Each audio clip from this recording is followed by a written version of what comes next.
All right, we should be good. Okay. I'm ready. All right, just give me a countdown and then I can start the timer. Okay. 3, 2, 1, go. So,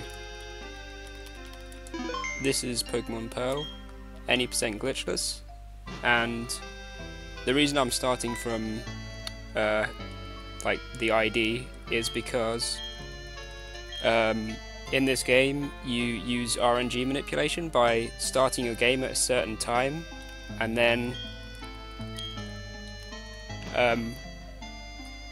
pressing A on the TV screen on a certain frame, and this allows you to manipulate not only your Chimchar stats but also the encounters for the first half an hour of the game, assuming I do all the movement correctly. Yeah, and the reason he started it there rather than went through the whole reset process is that you have to start it like a certain number of frames after you boot the game up, and it's like a one frame trick basically for 30 frames a second. So he could miss it now and then. I think Crafter's pretty good at hitting the seed, but you don't. It's pretty boring to watch, so why take that chance? Yeah, I got it third try this time. Not bad. So he's just doing some funky movement here, slightly funky movement, just so that he can get his Chimchar. The manipulation is also a bit easier on DS, like the original DS, the DS Fat, which is what I'm using, rather than 3DS, because I mean Garfield will be able to tell you a bit more, but it like boots the game up at different rates, is it? Well, something like that. Yeah, there's a few problems with the 3DS. On the 3DS, when you set your time, it doesn't seem to like set the milliseconds properly all the time. So you might just you have to start the game at a certain second as well as a certain number of frames after you boot the game up. And on 3DS, you can miss that more than you can miss that a fair few times through no fault of your own. And also, yeah, sometimes when you press A to boot the game up from the home menu, it kind of lags a little bit, and you don't have to deal with any of that on DS. But once you get into the game, it's no slower playing on DS than 3DS, so it's not like it's unworkable playing on 3DS instead. Yeah, it's not like Gen 5 where you actually lose time once you're in the game. 3DS.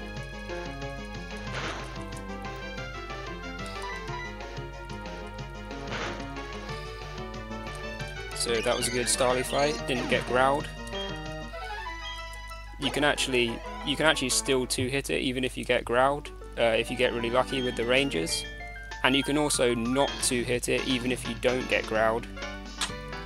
Which is, I'm not sure which one's rarer, but those are like both ends of the luck spectrum.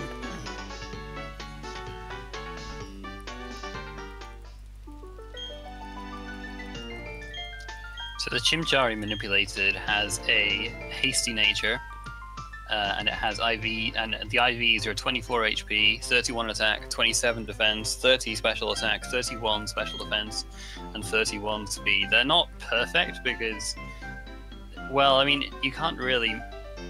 There's a set of like restrictions that you have to sort of follow, and you'd have to be pretty lucky to find a perfect seed that you could hit, because first of all you've got to start the game there's only a few hours where you can start the game reasonably, because you have to, by the time you get to Celestic Town, it has to be morning so that you can get the choice specs.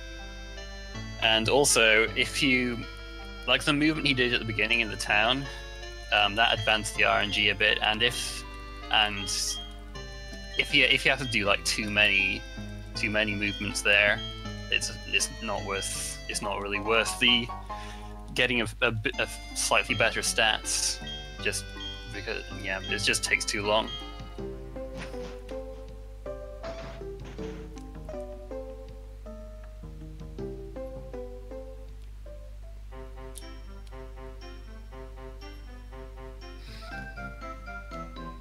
So the movement at the beginning might look a bit weird, but it will give me no encounters apart from the 2 that I want,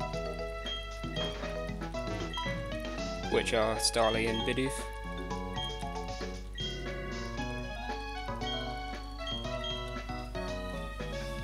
Yeah, the movement's not too bad, except I don't know. You kind of I'm just not that good at it. I did try doing this a bit, and I always messed up somewhere. I don't know how consistent you are at this crafted. I think I'm quite consistent now. When I started, I wasn't at all. Yeah, I guess it just takes a bit of practice. Yeah, I think the hardest is the bit before the Starly. Oh yeah, the Starly. That always seemed a bit tricky to me. And the bit just after the Starly as well, because you have to turn pretty quickly without hitting a tree or something. Yeah. But hopefully you'll see that when it comes up.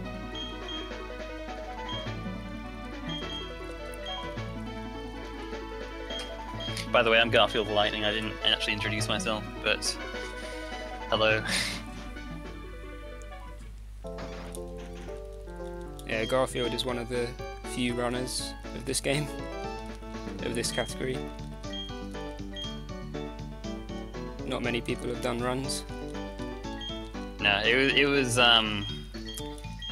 yeah, it was Poker Fluke way back, and then it was me, and then kind of nobody touched it for a few years, and it's only in the last few months or so that there's been, like, you know, there's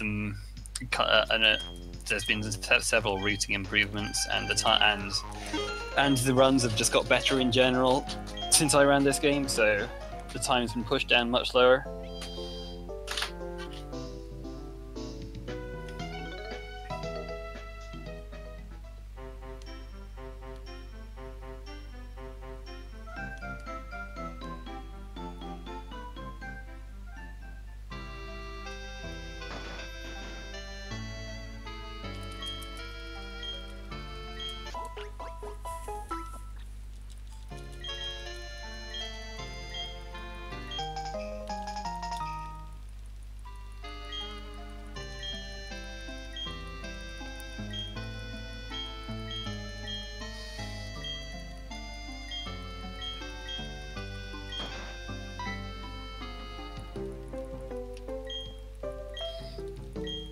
So why did you decide to do Pearl Crafted?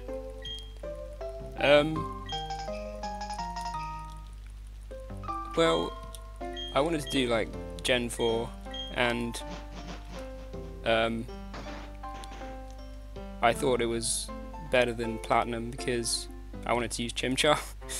I kind of wanted to use it more than Piplup. And yeah, that's an important thing to mention actually. In Platinum, you use Piplup for the run instead of Chimchar. And you use Palkia. It's quite unusual that you use different starters in like the third version of the game, but that's how the speedrun pans out.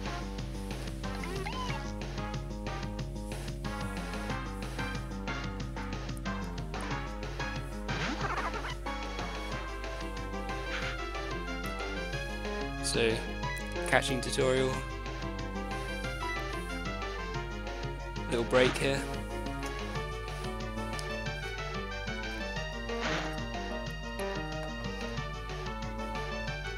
And then one thing to mention is after the catching tutorial, the RNG is advancing during the text boxes. So you actually have to mash really fast to make sure you don't mess up the RNG, because all the other text boxes that we've had so far, the RNG hasn't been advancing, so it doesn't matter too much. But here you actually have to mash really fast.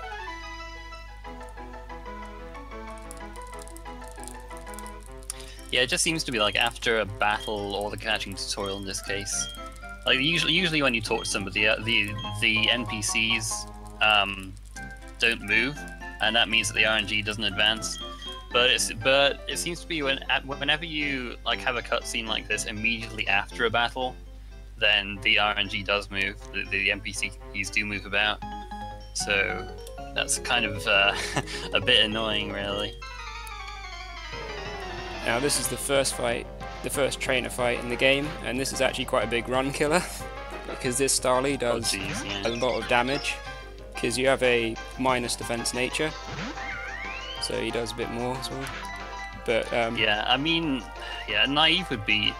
I mean, I used to think Hasty better. I actually think probably Naive would be better now, but there just isn't a good Naive one you can get that fits all the requirements. See, that's how much he does with the critical. Yeah. So as soon as he hits you once with a regular attack, he can actually kill you with a critical.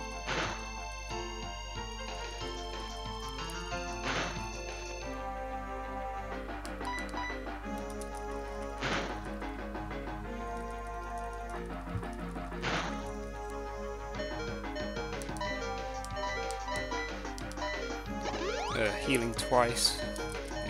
Really unlucky. Yeah, like you could risk it but he has quick attack, so it's just not really worth taking that risk.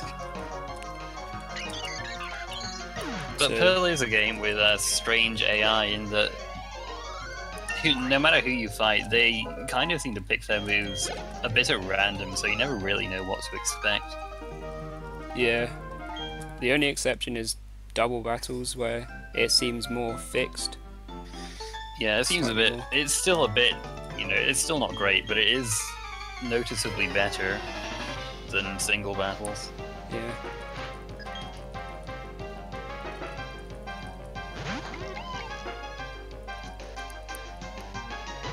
In Platinum, it's the AI is much better, and they actually use moves that are more effective against you.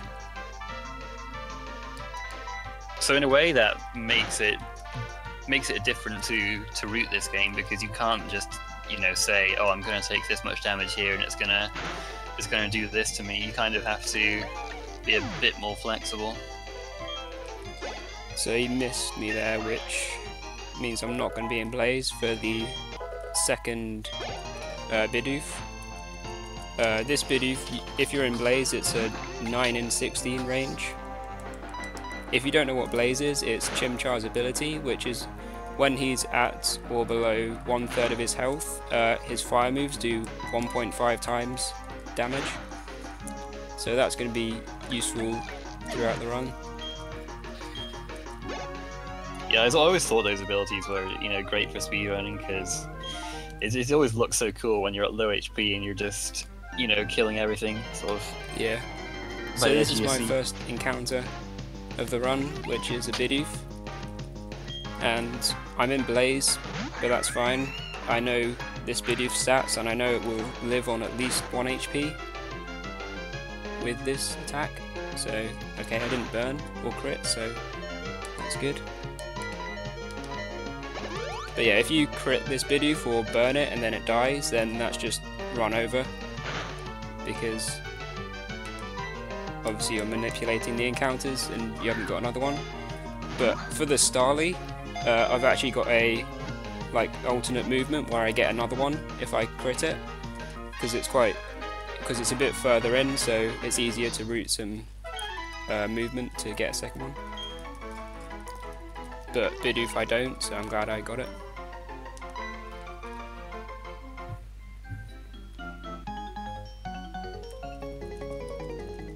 Yeah, if you missed that, you would just basically have to abandon the manipulation and hope for a random Bidoof. Yep. And no other Pokemon can do than Bidoof. It has to be Bidoof. It can be the Starly or Zubat, but Bidoof is required. Yeah. It's the only thing at this point, other than Chimchar, that can learn Cut and Rock Smash. Oh, nice. Crit the Shinx. That Shinx, you can actually fail to 2-hit it if you get really bad ranges. But I think a crit always kills. Not sure on that though. I'm not sure either.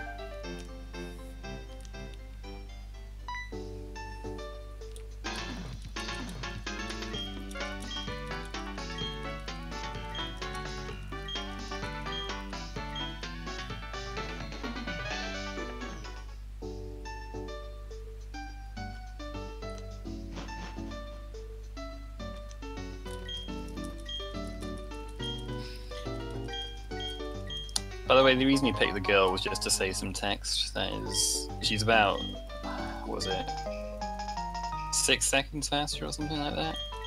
It's not a lot.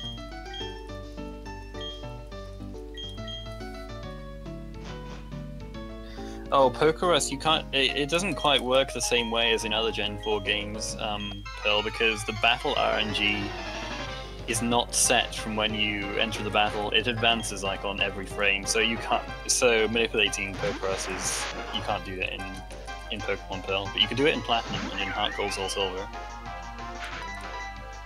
So the reason I'm fighting these optional trainers here is because once you beat them, they give you a very important TM, which is Hidden Power. And because we manipulate the IVs of the Chimchar, we know what type and power the Hidden Power is going to be. And it's Grass with the power of... is it power of 69 or 68? I think it's 69. 69 power, yeah. So very strong. And that's useful for the first gym, and also Wake's gym. And this is a big part of the reason why Chimchar is better than Piplup, my bad, in Pearl, because in Platinum you don't get hidden power at the beginning, so Chimchar loses a lot of its early game advantage.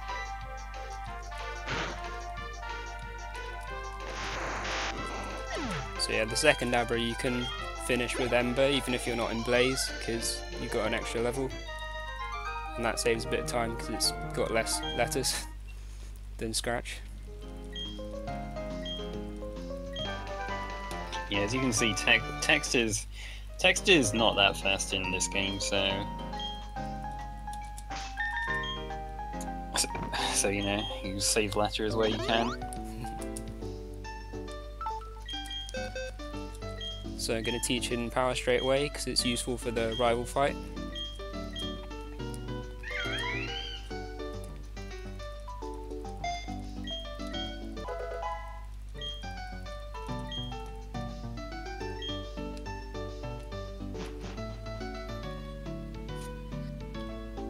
So in this section you're going to see me bonking into NPCs, and this is to basically line up my RNG back to where I want it to be. Oh no, I talked to them again. Okay, I think I'll still be okay, yeah. But yeah, because it's really hard to talk to the clowns on the same frame. So you just do that, there we go, yep, that's fine. And that lines up your RNG.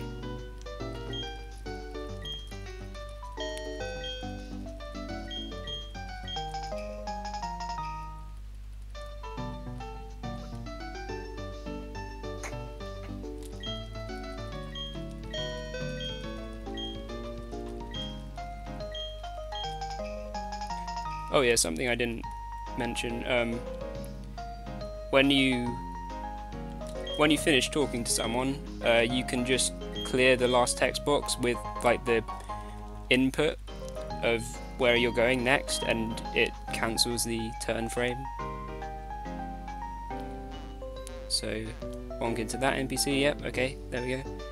So now the RNG is lined up for where I want it to be.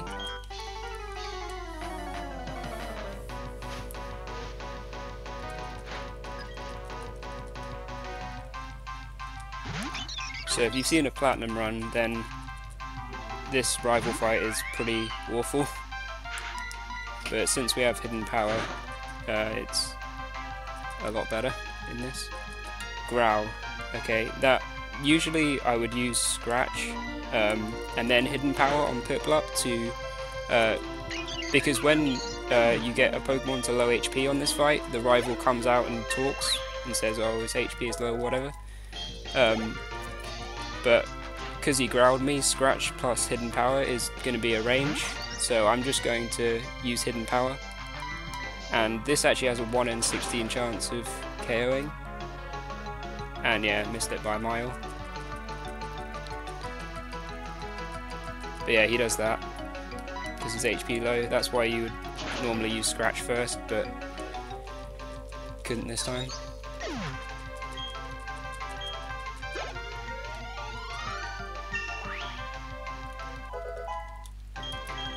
So again, the RNG is going to advance during these text boxes, and so, and this time I'm going to use an NPC to line it back up.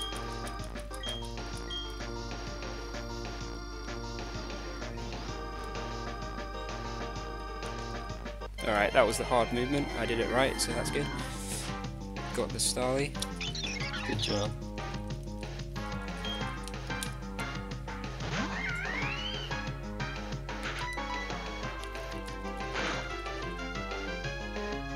Didn't crit it, okay.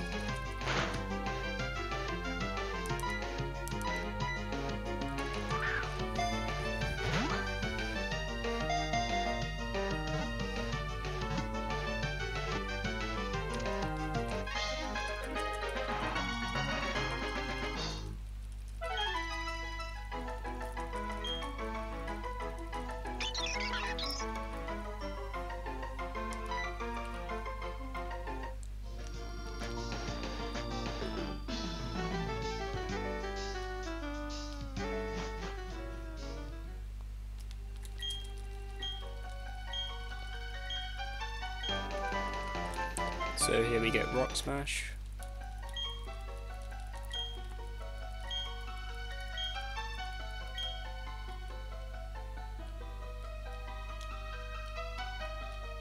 Yeah, if you go like 2 tiles away from him, he sees you and walks towards you, so that's why he just moved a bit towards him there. Cancel that exclamation point that would pop up.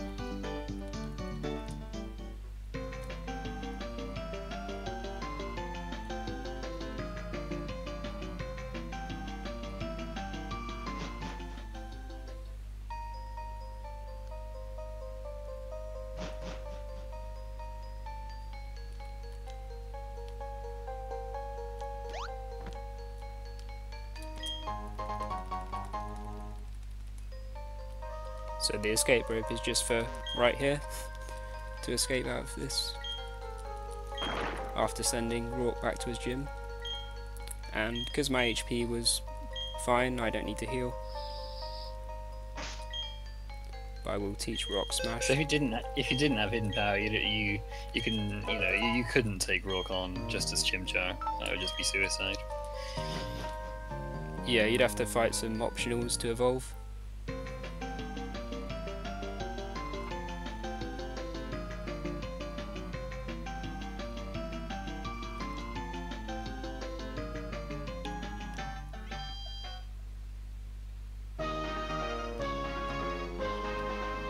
So yeah, Rourke. I'm not going to say before Rourke because I've never died to him. In before I die. But the only way you can die, he only gets 1 turn to attack you because you outspeed him. And this is actually like why you want a hasty nature. It's to outspeed the Cranidos.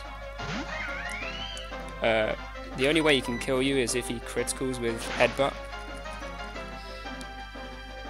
I don't think he has 3 moves. Yeah. So you can use either Headbutt, Lair, or Pursuit. I don't think he can quite kill me with the Pursuit crit, but I don't know. No, I don't think he can.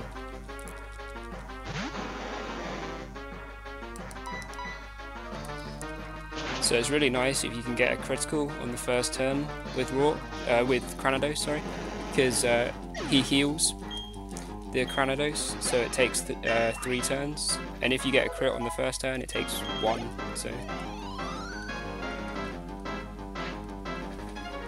not quite as good as critting Roxanne in Gen 3, but still pretty good. It's probably the 2nd best crit in the game. The best being on Gyarados. Okay, Lear, that's perfect.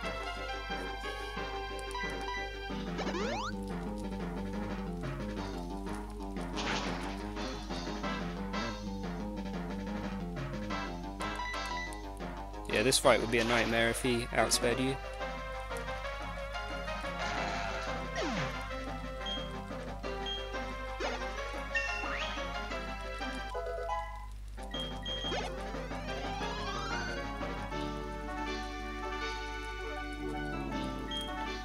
I mean, I guess it wouldn't be awful, but because he doesn't always go for headbutt, but yeah, it would be much harder to win and hasty.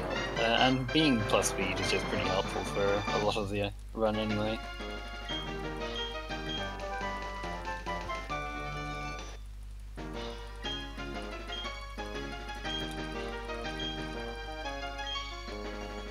Okay, so now we're going to go shopping, and this is a fairly new strat, a few months old, but it's like such a good strat. Yeah, this is good for much later on. Helps a lot with consistency. Yeah, it's buying this netball here. It's just amazing. I've never, since getting the netball, I've never not caught Bibarel. It's never broken out, because once you hit it once, it's like a 99% chance to get in or something. Yeah, what you used to do with that was get a great ball and weaken it a bunch of times, and then hope that your one great ball caught it, and if it didn't, well, just hope it gets in your Pokeball or something. And it could be a bit of a run killer. And a lot of Javi's runs died too.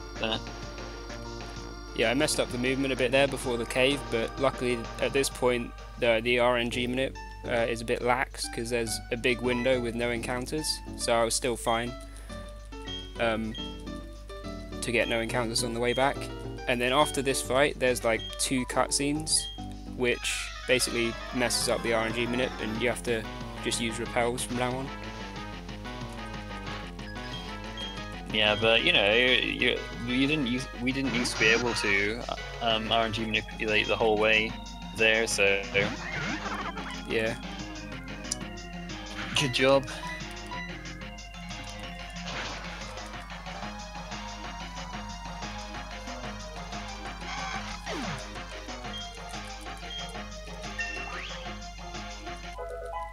So hopefully I get tackle from Turtwig here. And that means I can... Yep, good. That means I can KO this Zubat one hit.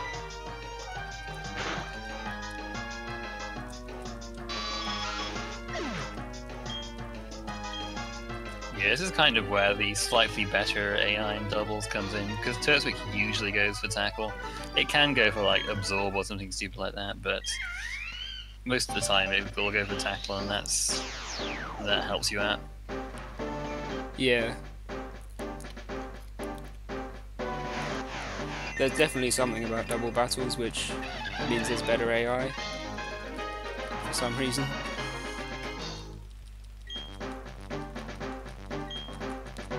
So here we're going to get Mach Punch, which is a good move.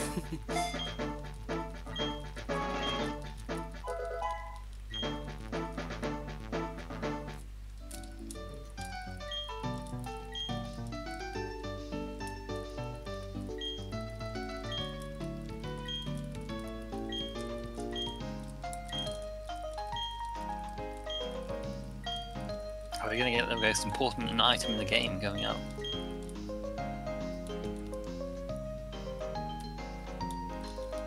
It's my favourite item anyway. Fashion. I don't know when you're getting it there, because have you got it now? Yeah. Absolutely required to progress in the run. So, upcoming is the first spinner of the run, and spinners in this game are pretty annoying because it's not like Gen 3 where you can manipulate it, so you can always get past them, and of course it gets me. But yeah, it's just completely random. Just have to get lucky. I mean, you can make them look in a certain direction by running, but that doesn't guarantee that you'll pass it even then.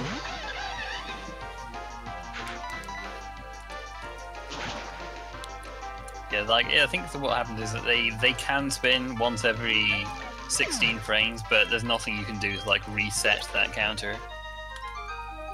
So you can't like in Gen 3, what you do is you would open the bag or something and reset the counter back to 0, but you can't do that in Gen 4.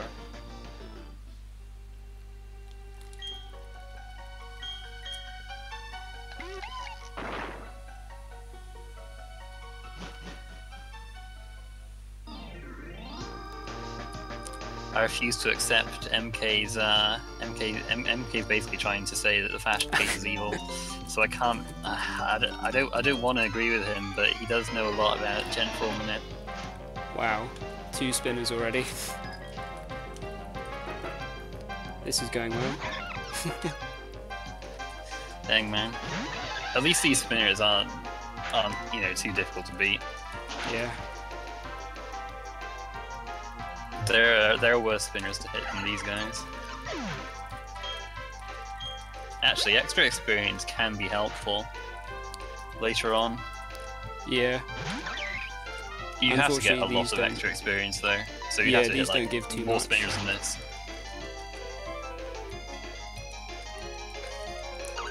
But yeah, I keep track of how much I've got, because I might have to, well not have to, but I might KO some Pokemon if I encounter them while searching for Bibarel, depending on my experience. But spinners in this game are really bad because the fights are really slow. Like the engine is really slow. So they waste a lot of time.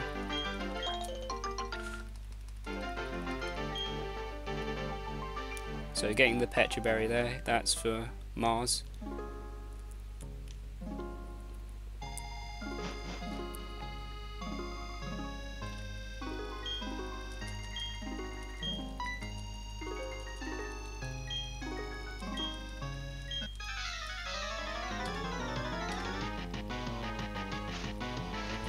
So you can't go into this forest until you talk to that girl, which is why he went there and then came back. The grunts are just blocking the way to the forest before that.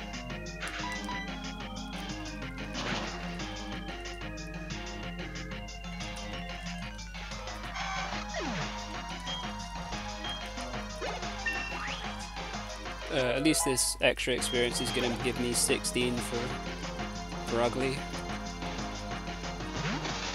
which means it does 1 less damage. So that's Yay! helpful. And oh, actually also 16 for Zubat, which means I have more chance of 2-hitting it, which is well, that's good. Good. And I suppose I have more chance of 2-hitting for Ugly, but it's really unlikely still.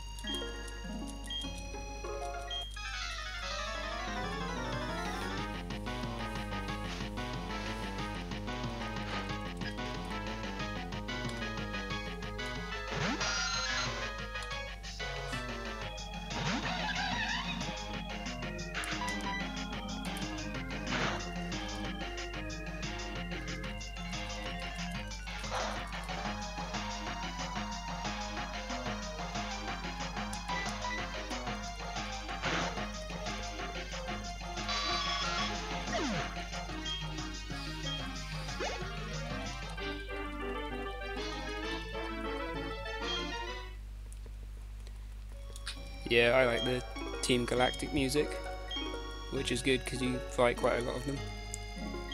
Gen 4 music in general is just really good. Yeah.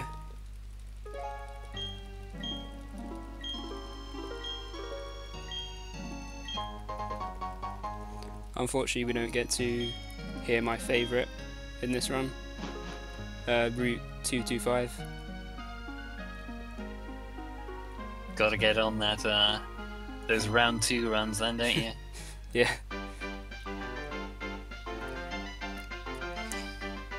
Yeah, unfortunately there isn't round 2 in Pearl, so I'd have to do Platinum.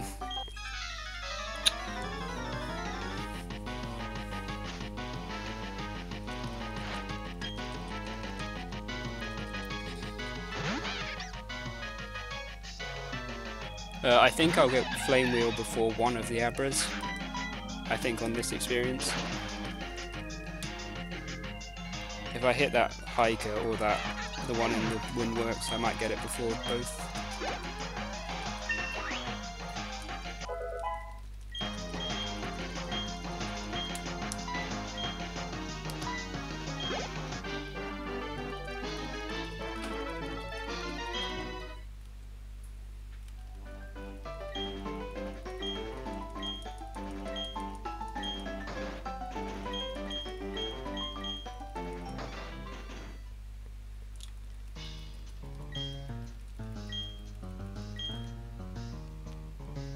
So another spinner.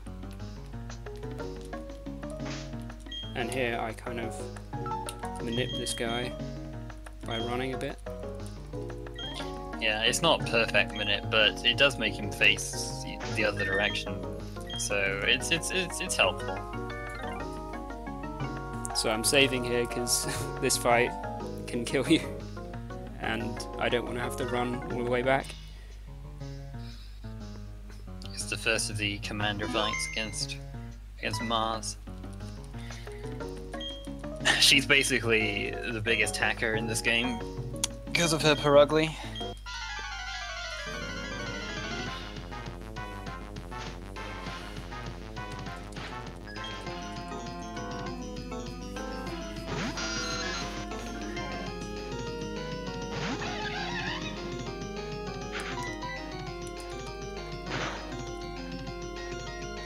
So that looks like I'll definitely 2-hit this Zubat. Level 16 is gives you a good advantage. Normally you very rarely do on 15. And if you get Toxic twice, and I mean the first one uses your Petra Berry, but then if you get it again, it's just really terrible. You basically have to either crit Perugly or like switch out and heal, since you don't have any antidotes at this point. It's just awful. Okay, that was... There's no way I'm gonna 2-hit this Perugly, so I'll just Leer. Yeah, often it looks like you're going to 2-hit the Perugly, but you actually do only just under half its HP. So the vast majority of the time you have to Leer turn 2. Yeah. And what that does is it skips Perugly eating its Oran Berry.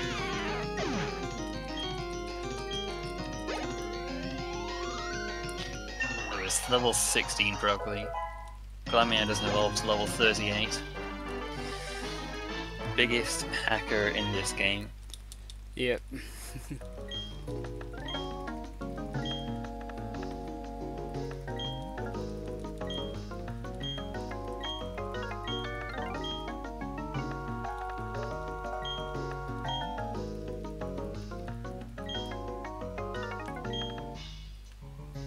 So now the Drifloon will come visiting again. But we don't have time for that. And it's not Friday anyway.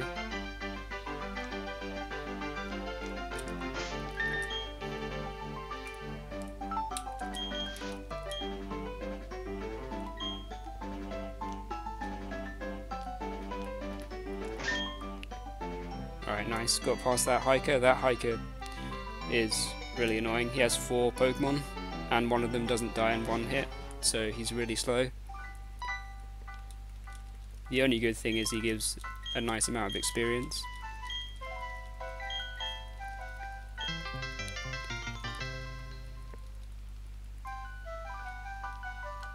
Oh, and also, I ran in front of that trainer and they didn't see me. That battle girl at the end, or whatever she is. That I don't know why it does that, but it just looks like she should have hit you, but she doesn't, because she's kind of like turning or whatever. Yeah, I hardlocked at the beginning of the Turn of Forest once, just ran to talk to Cheryl, and it just immediately crashed on me, so I'm glad it didn't happen here. Yeah. I'm gonna blame that on the 3DS. Since it's never happened to me. I can't even say anything about it because I've never seen it happen to anyone else. So. Oh no, that's really bad. This defense. is awful. This you get parried. Yeah, parried, and man. Beautifly's coming out. Okay. Right. What's my HP? Alright, I'm gonna switch out and heal.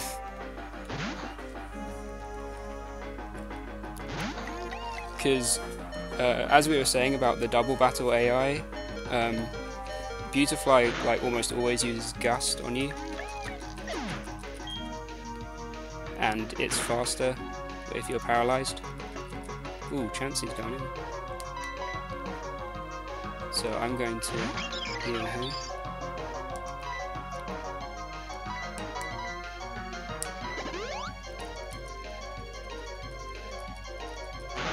I like how there's a paralyzed heal just after this fight as well. Yeah. Not that we pick it up, but...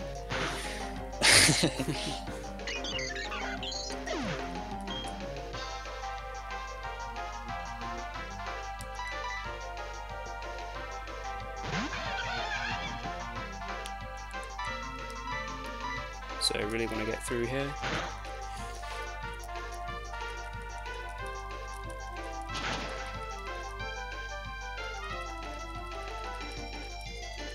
Okay, good.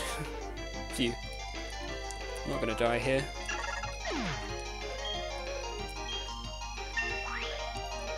Maybe I should have saved before this fight, since I have lost many runs to it. Well, whatever, as long as it works out. Yeah.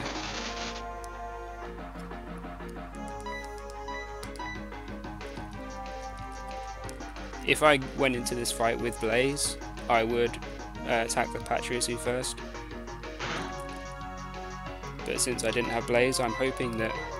Well, I was hoping that it would put me in Blaze while I was killing the other pokes.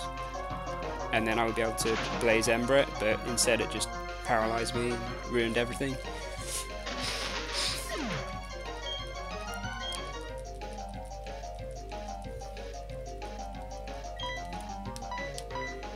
Oh, I should have hidden power just in a second not in Blaze, but it's basically the same. Yeah, it does. Hidden power does a little bit more damage, but Yeah. it's pretty similar. I'll use hidden power now. Oh, did I just... I think I may have just used it on Chansey by mistake. I did. Well, you want to you just see it at low HP and you want that juicy experience from killing Chansey. Unfortunately. Oh, then I got crit! Oh my god. Oh No. my gosh. Oh wow.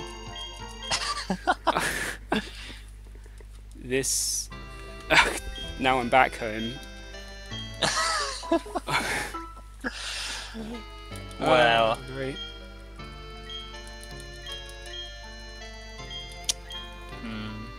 Hmm. Well, that sucks. I still have a repel up. No, I don't. I need to I was use wondering it. if it'd be faster to fight Mars again. Probably not. Because that's when you saved last, wasn't it? Before Mars. Yeah.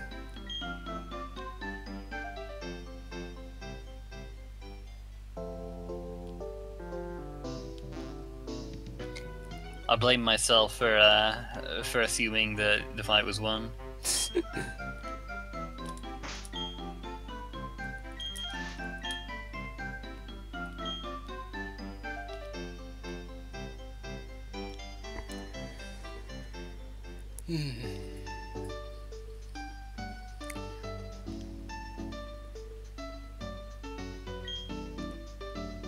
Hey, at least I don't have to dodge these spinners.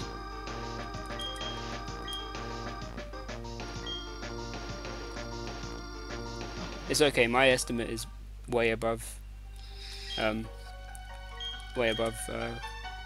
what it should be really, but I knew this was going to happen obviously.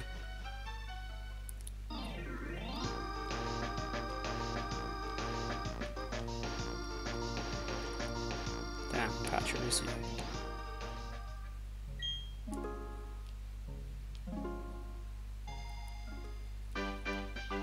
It's a good thing that in this game you don't lose half your money Oh yeah. from whiting out. Because in Gen 1, Gen 2 and Hoenn games you did, and that would be pretty terrible if that happened here. He's gonna have to... I don't know what you're gonna do about repels, but it could be worse, let's just say.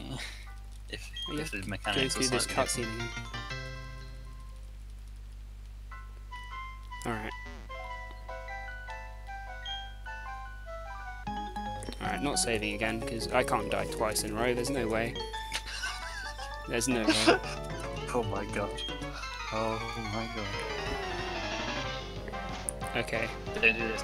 Don't tempt the game, please. I just need to not attack Chansey and then I'm fine.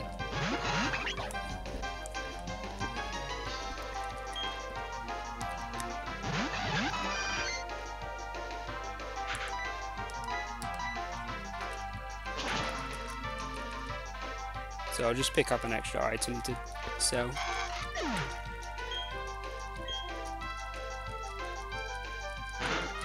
How many repels was that? Was that 4 extra repels? I don't know.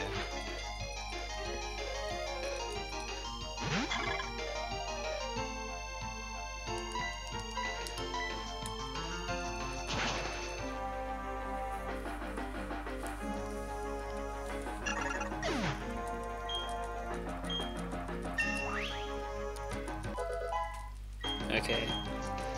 So I get Flame Wheel for Pachirisu. This is the plan all along. Yeah, these were the strats.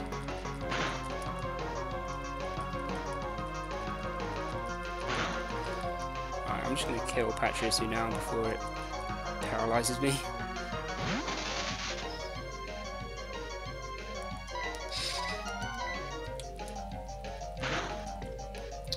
Yes, it's over.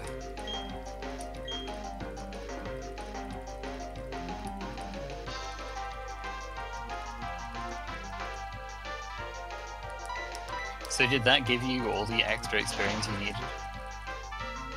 Oh, I have no idea how much experience that gave me. I forgot about that.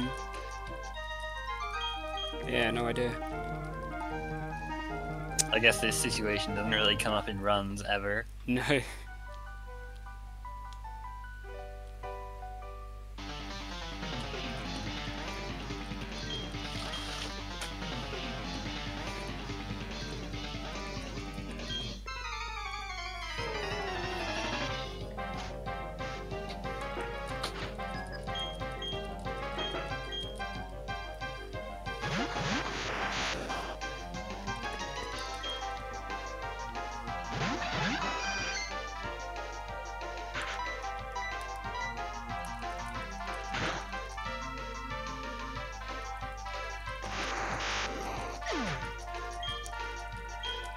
So having Flame Wheel for this is nice. Usually you have to 2-hit KO these Abras with Ember, unless Chansey uses Egg Bomb. And then you save a turn.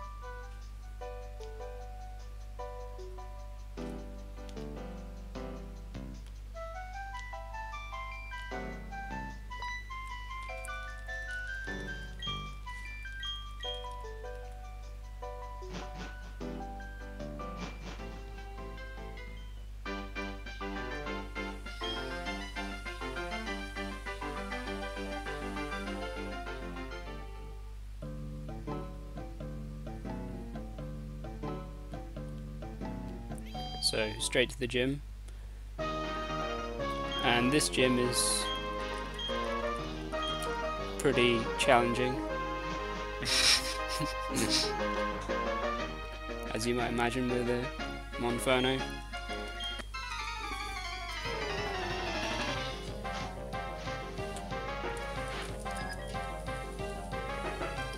Challenge is to avoid repetitive strain injury from hitting the exact same point on the touchscreen over and over.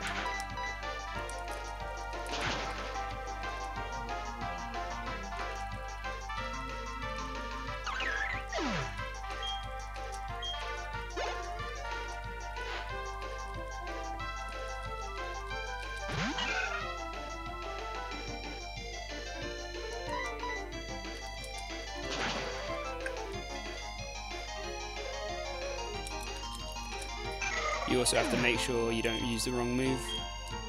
That's another big challenge of this gym.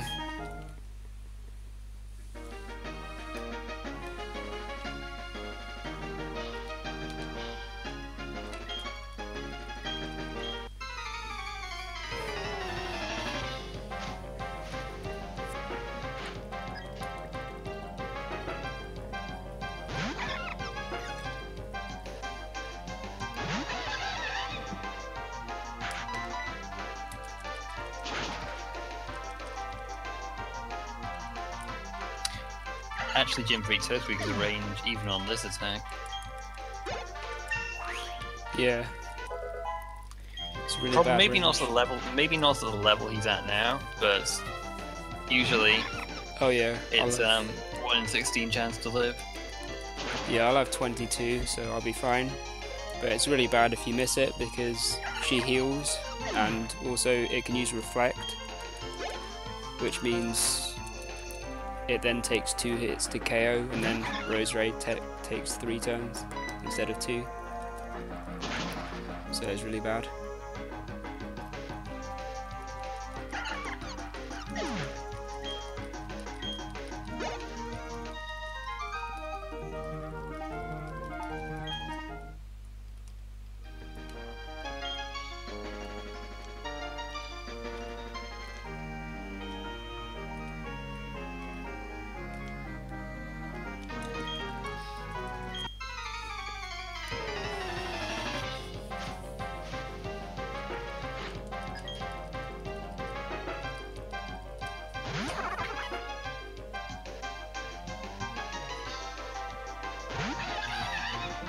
So this gym is just basically that you have to fight all the trainers. You fight one, and then they say, "Oh, this trainer is popped up over here," and it's kind of like I guess, kind of like a game of hide and seek or something. But I suppose it's more interesting running in a straight line. And this gym is pretty simple otherwise for Monferno.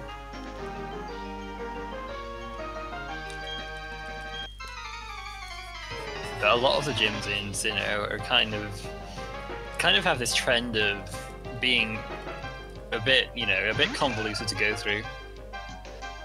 This is only the beginning.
So you can see just how challenging this fight is.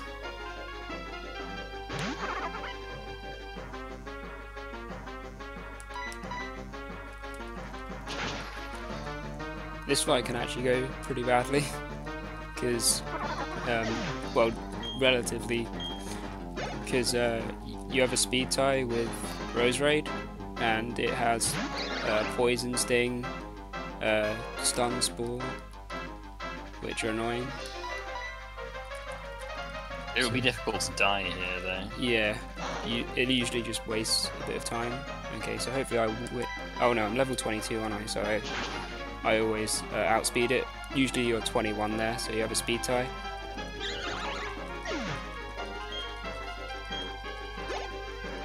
But if it does poison you... Leer again.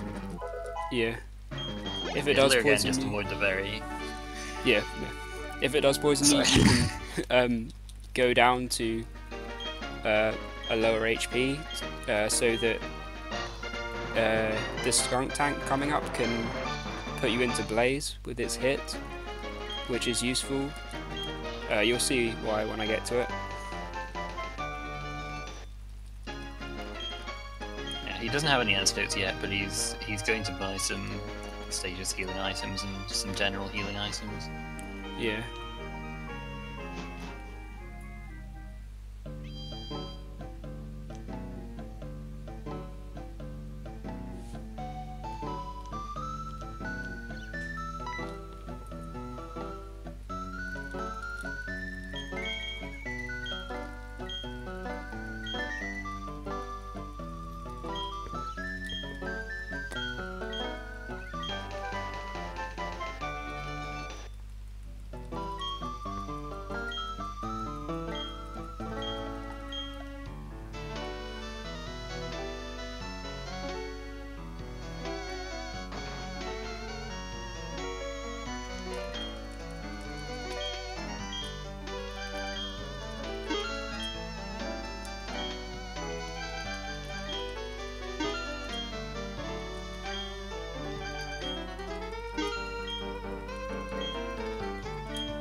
So the herb shop just sells you. Just sells you some good items here for cheap. You can't buy hyper potions yet, and so it's quite nice to be able to buy energy roots, which heal for 200 HP.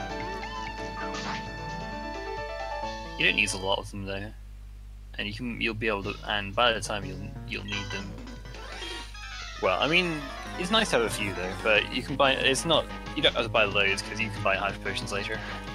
Yeah, and sometimes smaller healing items are useful because you want to manipulate Blaze. So potions are actually quite useful in this run, even later on, like before Fantina and Maylene.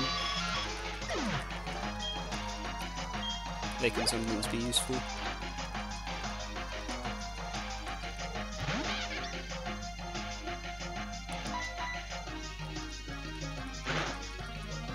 Fake out, that's annoying.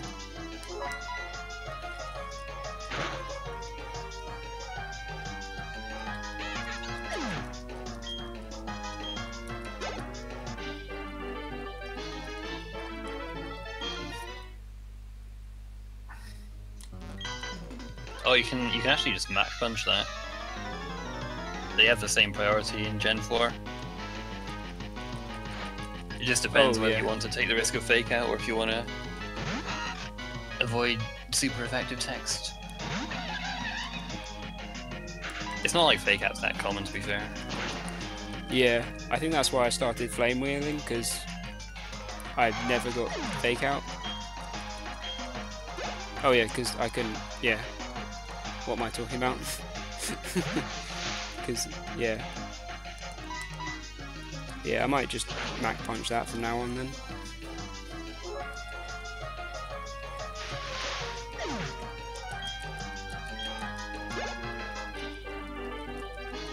But again, these fights are really easy. Like you one hit everything until you get to the commander.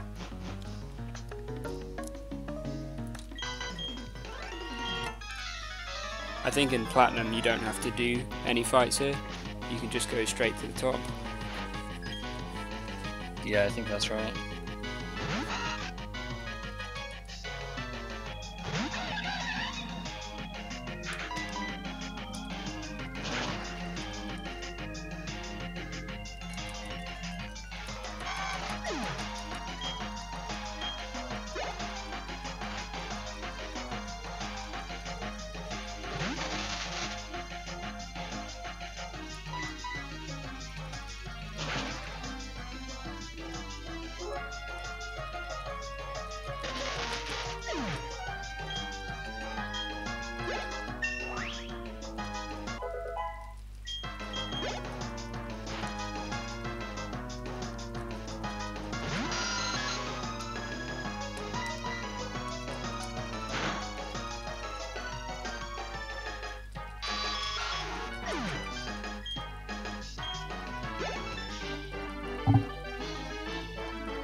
In the big scary Kadabra, you just outspeed and one hit with Flame Wheel. Maybe if it was a higher level, it would actually be a bit scary. Speaking of Kadabra, oh whoops, just talked to Clefairy. I looked into running with Kaza, like even if it's not faster, just for like a fun run, but like it doesn't obey you. And that's just so annoying. I remember, was it Play who looked into something like that where I can't remember exactly what his route was though. It was very risky anyway, and it involved a lot of trying to get it to obey you. In case you weren't aware, Kaza is an Abra you can trade for in Orebra City. And yeah, I mean, Kadabra is, you know, it's quite powerful. Got high special attack. It's got like fixed stats every time. Good stats and boosted experience. But because it's a traded Pokemon, it doesn't obey you unless you have the appropriate gym badge, and that causes a lot of problems. But it would be cool if you could get it working. But yeah, you can't really manipulate that kind of thing. At least not in this game. I suppose it might be vaguely possible in Platinum, but probably not worth all the effort. Yeah. I suppose you could manipulate the same ID, but then you wouldn't get the boosted experience, which is like the main benefit of it. Would that work? Or I don't know. You might have to. I don't know if traded Pokemon have like secret IDs as well or not. Probably just the original, yeah. I don't know. I don't know exactly how this works. Well, you can see the secret ID on the Lua script, I think. Oh yeah, good point.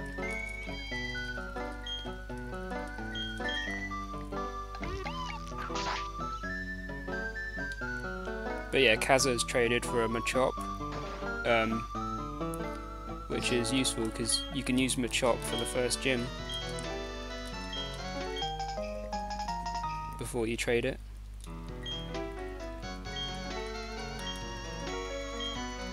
So you have to talk to this guy, even though he never uses the Explorer Kit. But you are not allowed to leave this place until you get an Explorer Kit. Yeah. It's forced on you. So now we're going to get the bike, and the bike in this game has 2 gears. You basically use the fast gear the whole time, except when you're passing spinners you want to use the slow gear because the fast gear accelerates really slowly.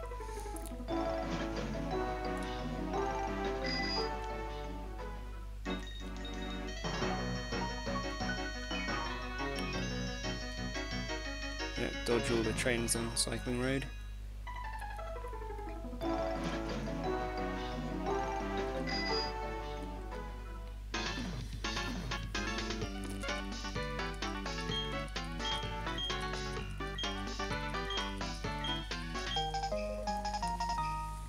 So now we're going to get some useless items that we don't ever use. Pick a hand. It doesn't actually matter which hand you pick. Yeah. He literally says exactly the same thing, no matter which hand you pick. He even gives you them in the same order. He's just a liar.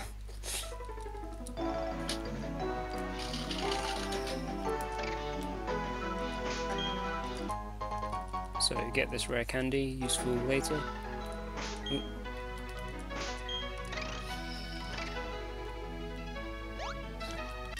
Oh wow, nice. Yep, that was my fault hitting that spinner. I just didn't stop.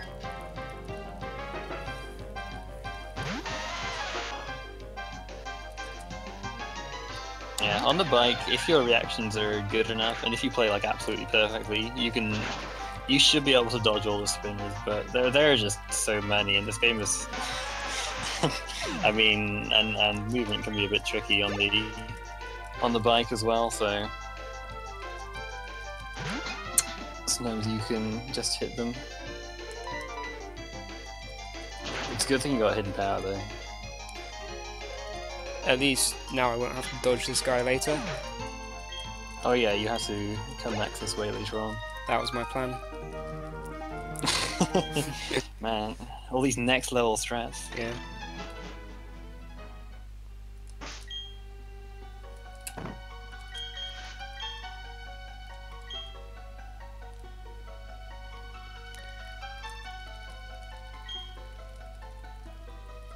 I need to buy some more repels. You might be able to. I guess you could try and YOLO the grass at the end of this route. I don't know. There's quite a lot. So.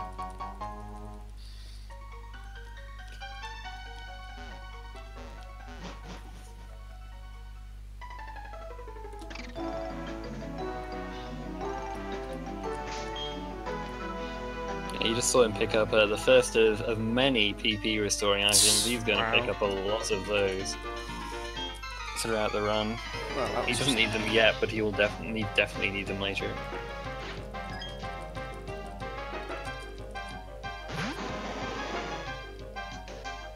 Ah.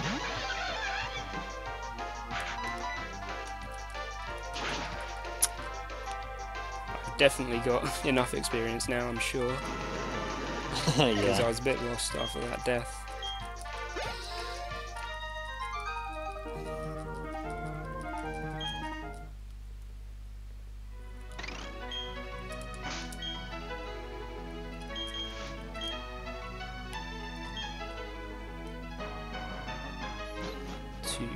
Yeah, like when you say you can dodge them all on the bike, you have to react like immediately. And that can be tricky, especially when they spend ages without spinning.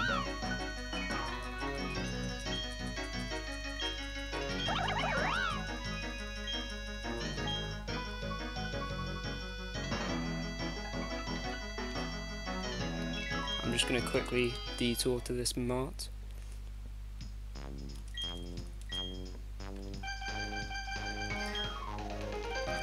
So this was also part of his plan because he needed to make up that money, you see, Oh, to yes. get more repels.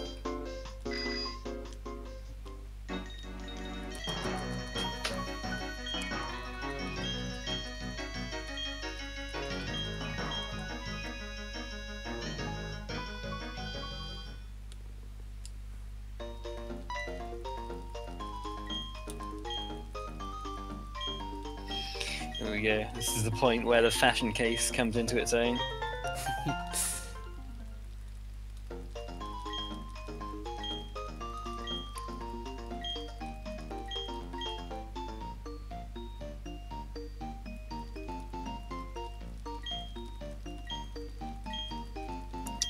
Look at that. He didn't have the fashion case, he couldn't have put that glitter powder away.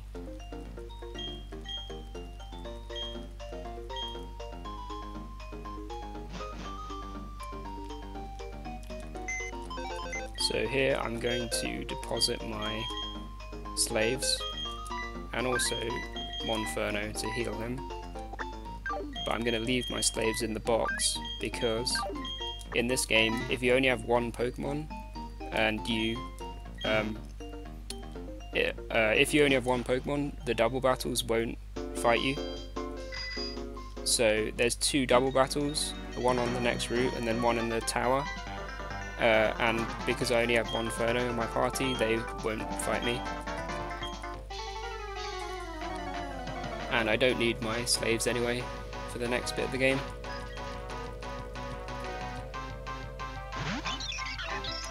And did I say I put Monferno in the box and took him out to heal him? Yeah, after all these battles, he's running like dangerously though on Flame Wheel PP, so Yeah. really needs that back.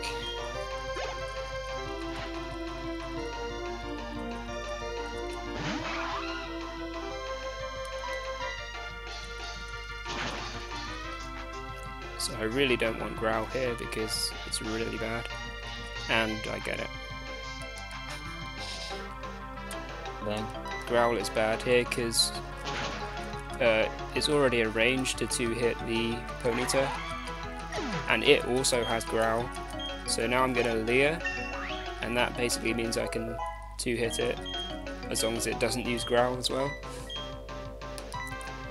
So it's just a pain.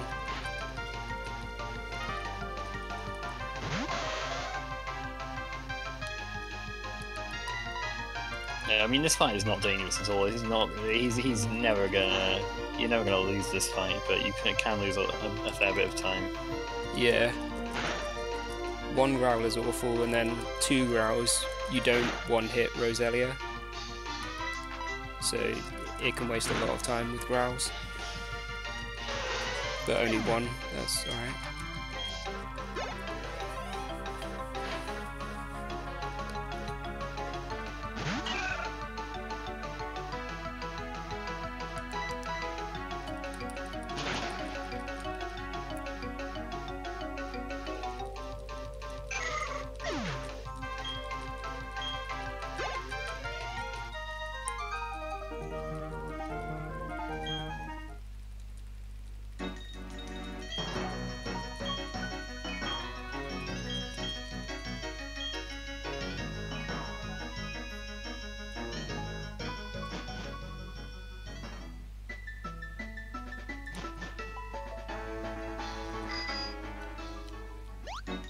So I'm going to repel in a specific spot here.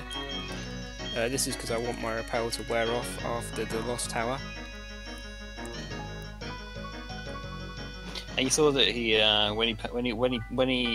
he went through a little bit of grass to dodge that that spinner, and that's actually not as risky as it looks, because the first 5 grass tiles you go through when you get on a route have a significantly lower chance of having wild Pokemon than in later grass tiles.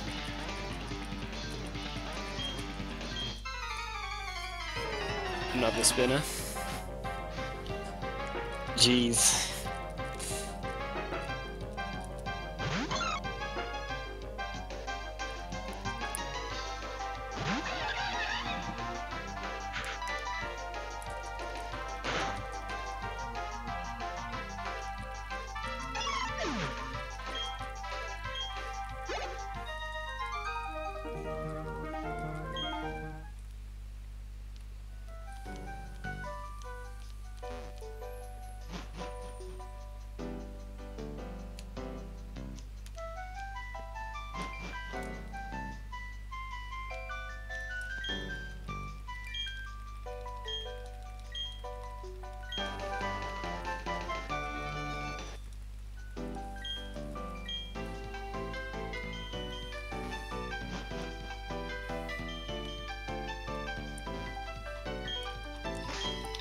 He has to go all the way up here just to get strength. Like, if you're playing this, if you're like trying to go through the game fast and you don't know the game very well, you know, there's nothing that actually points you to this place to give you strength. So you could get lost here. You could get lost here. Well, I guess it's quite appropriate because it's a lost tower. Yeah. You can't even escape rope out of it, which kind of sucks. Yep. So now I'm going to catch another Pokemon. And that Pokemon is Bibarel. And that's Bonsling.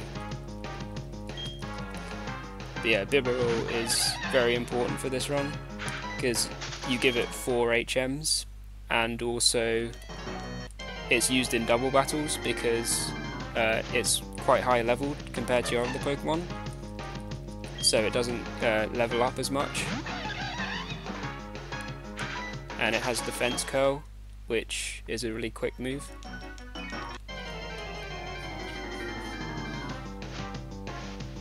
Wow. Usually I get it first or second encounter. This is unlucky. Do we get defog in this round? Well, you'll see. You'll see.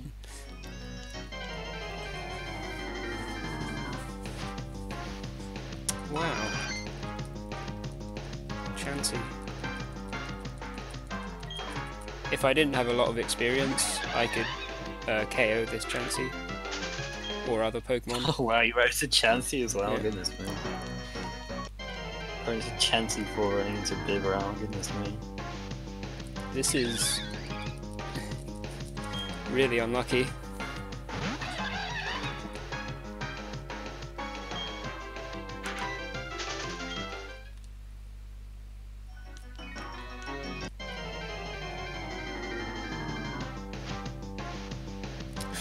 Wow.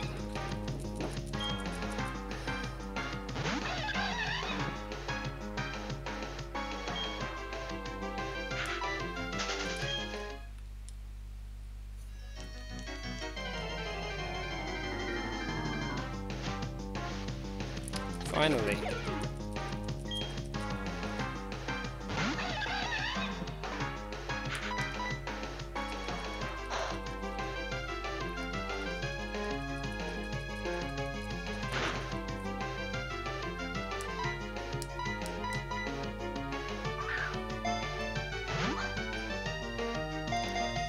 Yeah, there are some Pokemon games where you get a lot of HMs, but you don't need to use them all. This is not one of them. This game you have to use. Well, I mean, it's absolutely required that you use 8 of the HMs, and if you didn't use Fly, then it would take forever. So that's basically 7. And then then the other one, Defog, you can using it saves you a lot of bother, but it's optional. You don't have to use it.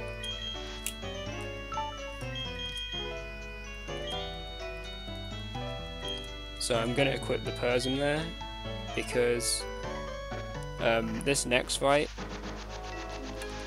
he has a Bronzor, and this Bronzor has Hypnosis and Confuse Ray. So if you don't have the Persim here, you can get into like an infinite loop if you're really unlucky of just Hypnosis, Confuse Ray and stuff. And then if he doesn't use it here, the Persim is also useful for upcoming fights. The only reason that's even a problem to begin with is because it always rains on this route, so you can't just one-hit it with Flame Wheel, because the rain reduces the power of your fire-type attacks. Yeah, so that's the Confuse Ray. You can actually fail to 2-hit this Bronzor if you get really bad ranges.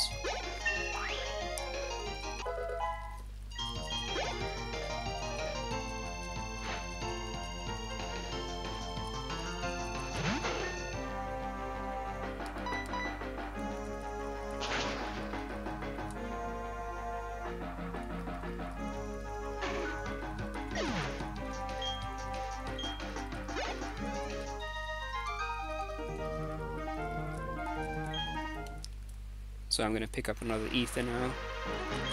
Ethers are very useful because we use Fire Blast later on, which doesn't have much PP, so you have to restore it a lot. So now I'm going to teach Grass Knot. I haven't taught it yet because I wanted Leah for some fights, but now I want Grass Knot, so I'll teach it.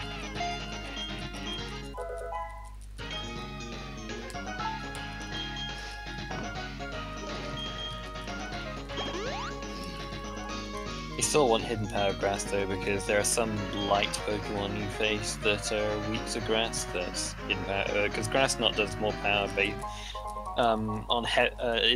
has more power when you use it against heavier Pokemon, and so Hidden Power Grass out damage is better on those light Pokemon.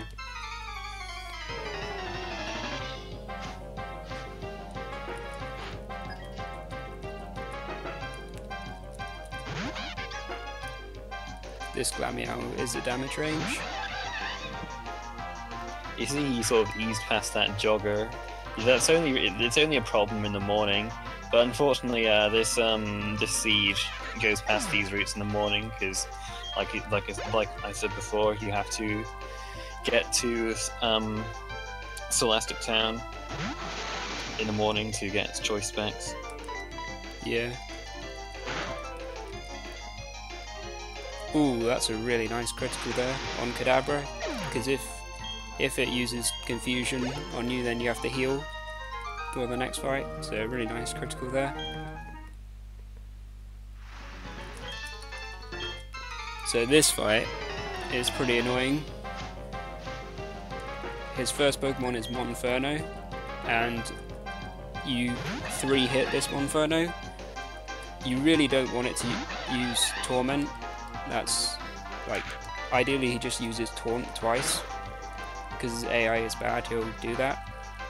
Yep, there's Taunt once, okay. If I can get it again, that's good, or just anything but Torment is really good. Flame Wheel, okay, that's fine. Because this guy's next Pokemon is Gyarados. Good old Gyarados. Luckily, he doesn't. Many a Pokemon speedrunner. Yeah, luckily he doesn't have any water moves. He does have Thrash though, which does a lot.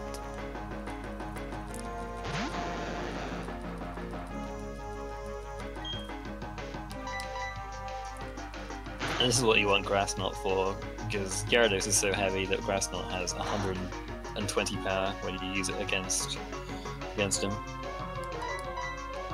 Yeah, and if you get Torment, you have to Grass Knot and then Hidden Power, because you can't use the same move twice in a row, and as I say, he does a lot of damage with Thrash, so you might have to heal then.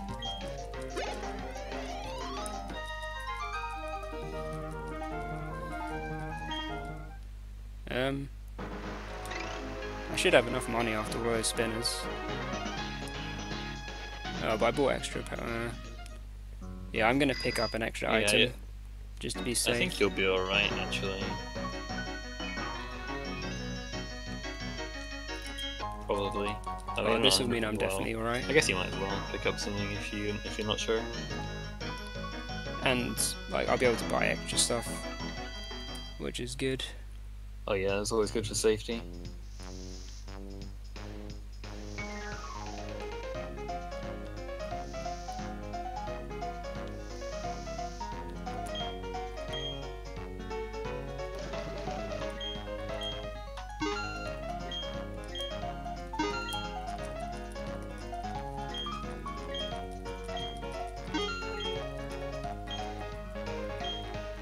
So Fire Blast. Pretty obvious why I want that.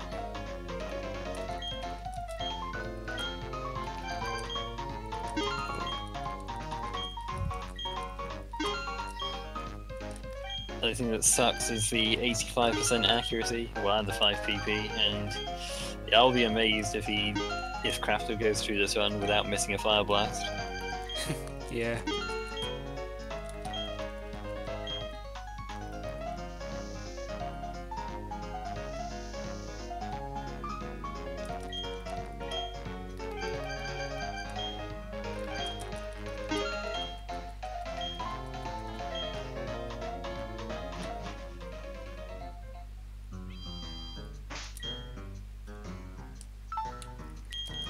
So teach Fire Blast straight away, because I want to use it straight away.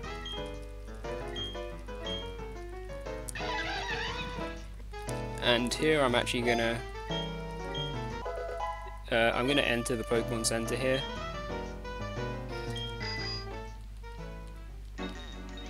This is just in case I die in Maylene's gym to like one of the spinners or her.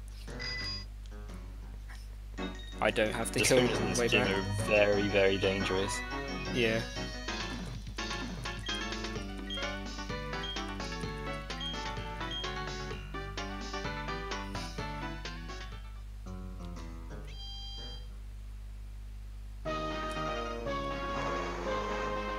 So that first guy just always goes in the same direction, so he's fine.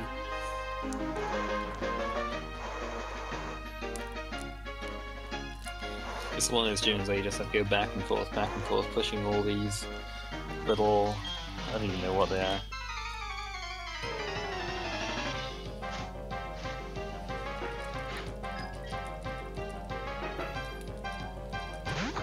So this beta type knows detect, which can be really annoying.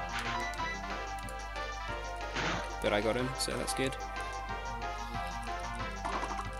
Yeah, because you have to hit 3 Fire Blasts on Maylene. You know, if you like get detect once on this fight, that means you only have 3 Fire Blasts on Maylene. If you don't use next accuracy, then you either have to ether and just to get 2 PP back, or you have to just hit all 3 Fire Blasts.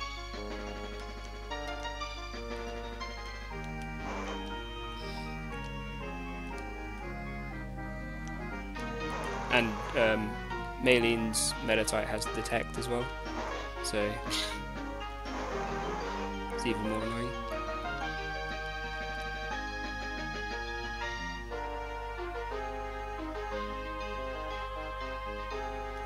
Oh, that guy took ages to spin.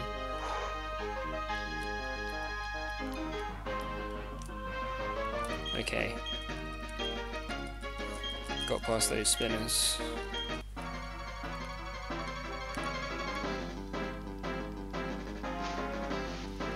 So since I'm not in Blaze, I'm going to X accuracy and hopefully it will hit me into Blaze.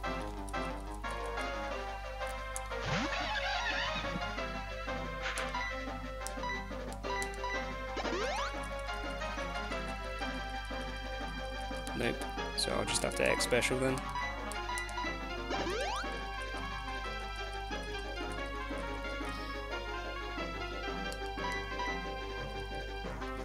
And there we go.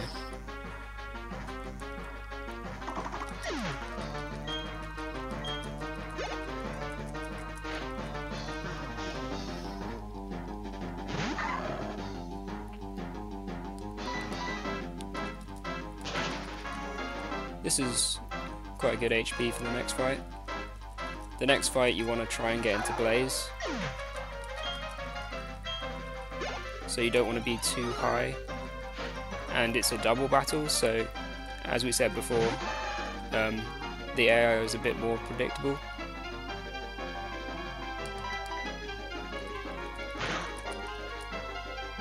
That Machoke was the only reason you needed the X special, by the way. Everything else died to 5 lasts without being boosted. Yeah.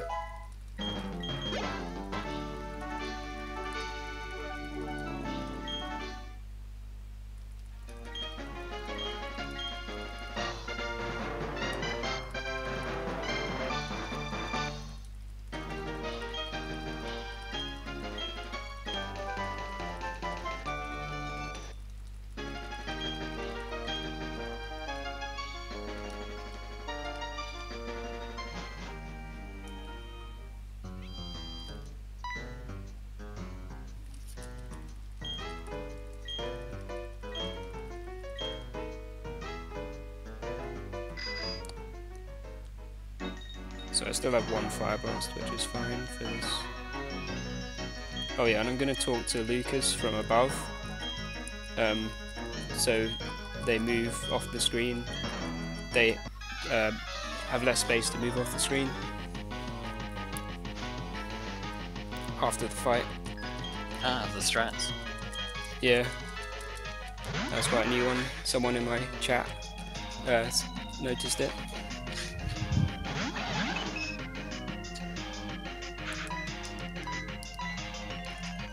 So if I was at whoa, Dustox use Protect, wow, that's rare and bad. Ah, jeez, man. If I was at really high HP, I would KO the Dustox instead and let the Beautifly attack me, because it does more damage. But yeah, that's annoying that Dustox use Protect. It usually uses Psybeam or Gust to put you in Blaze. Clefairy seems to always use Gravity, which is good for the Fire Blast. The gravity boosts the accuracy of every move on the field, so you're not going to miss that Fire Blast on the Stunky. This Dustox is not being cooperative. This is weird, this Dustox. Yeah. I don't think I've seen double Protect before.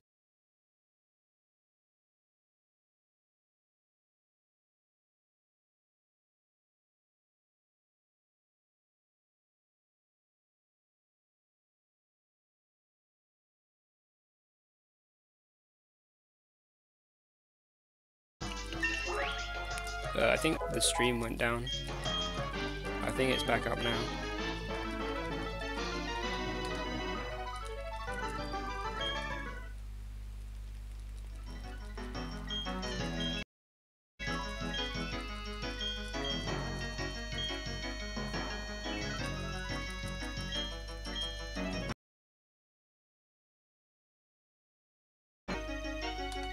Hello?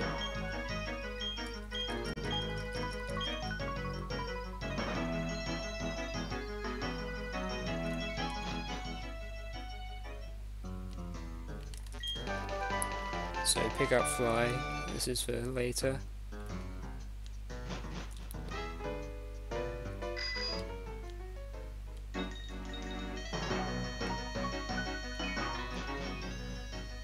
So since I'm not in Blaze, I'm gonna ether my Fire Blasts. Oh, super cool. And then I have Fire Blast for Mischievous.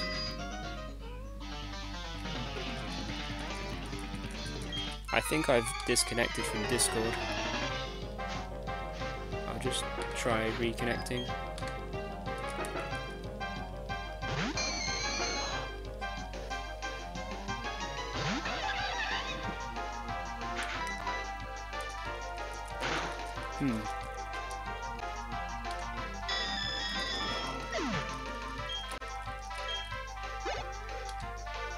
It says no route on Discord.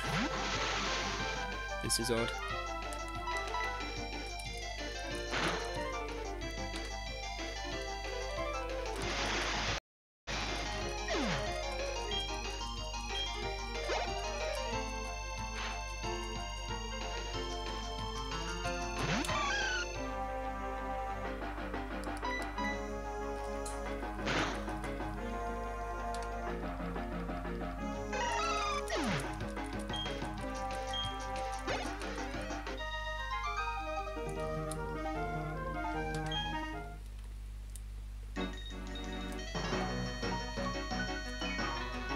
So I intentionally bonk there. Because if you go really fast, then you get hit by the trainer. So intentionally bonk, and then you don't.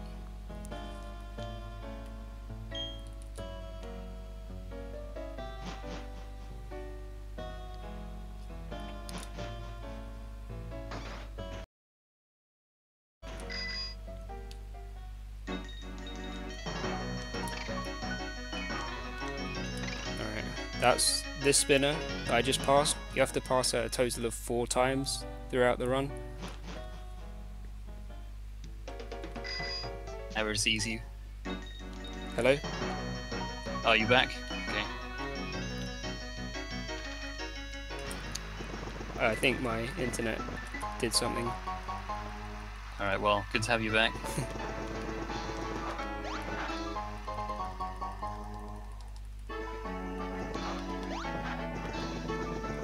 Oh, yeah. So you get those 2 items in the bog. I slightly messed up the movement, so I got stuck an extra time.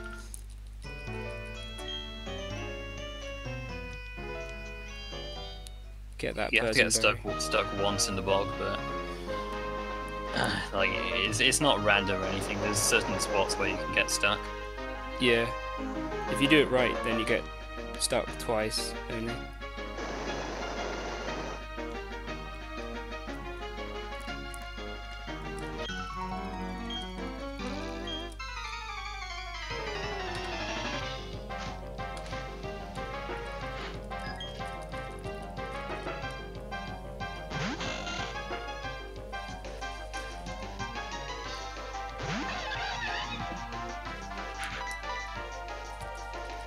So it looks like I'm going to get level 32 after this fight.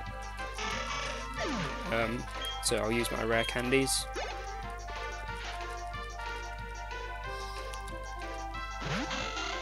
I'll also... And normally what would happen is he would have used them when entering the gym to get from 31 to 33. But this means that he can evolve to Infernape a little bit sooner. Yeah, before the frog route, which is very helpful. Yeah. I'm also going to heal here and hope that I don't get hit by Aqua Jet.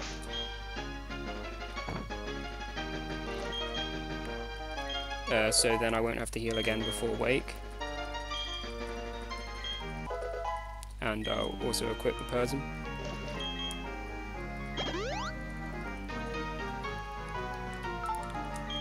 Since I lost the other one.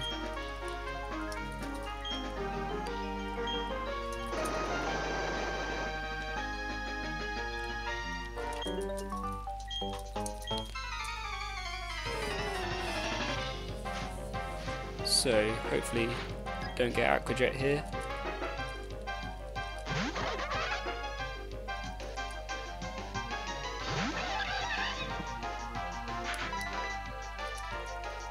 Quick attack, that's fine. That doesn't do very much, so I won't need to heal.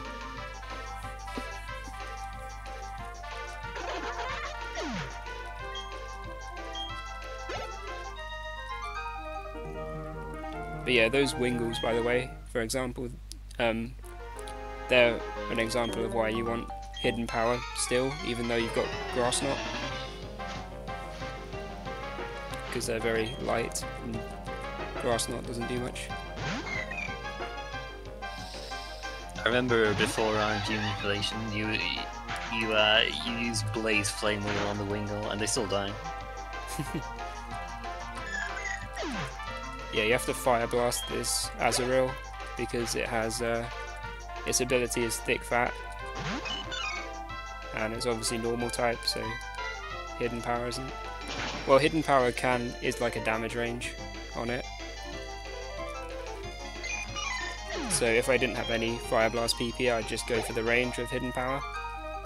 But since I had to Ether for Mischievous, I'll just use Fire Blast there.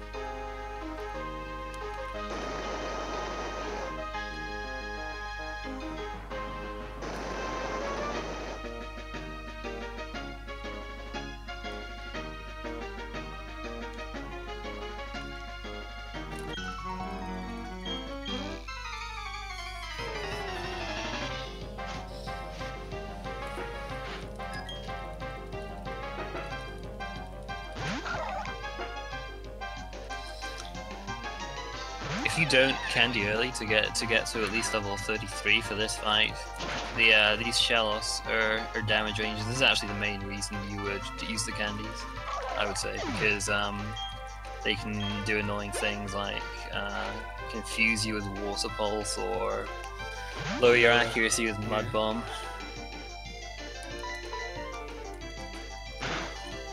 That's one reason. I mean, there's other reasons on Wake himself. Yeah, Wake is a bit more annoying if you're under 33. Because Floatzel, is it Floatzel? Yeah, Floatzel outspeeds you, doesn't it? Yeah, Floatzel outspeeds you.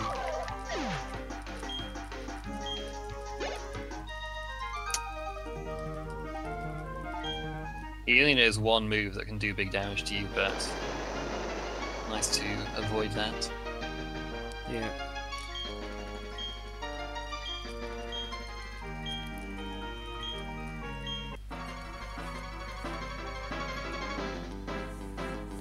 So on this Gyarados, I'm actually going to use Grass Knot before I X Special. This is to avoid him healing. It's kind of like what I did with like Mars with Leer and stuff. Just use the attack first and then X Special. Okay, Swagger, that's why I got the Persim. Let's get rid of that. So now X Special. This is actually like a damage range, but it's like 97% at level 34. I've missed it once. Yeah, got it. But even if I didn't get it, he wouldn't have killed me from there.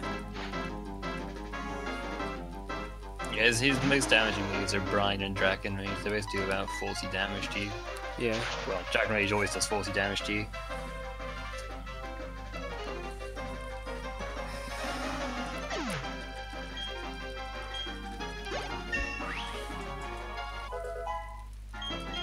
Dang, 35 of Floatzel, goodness me.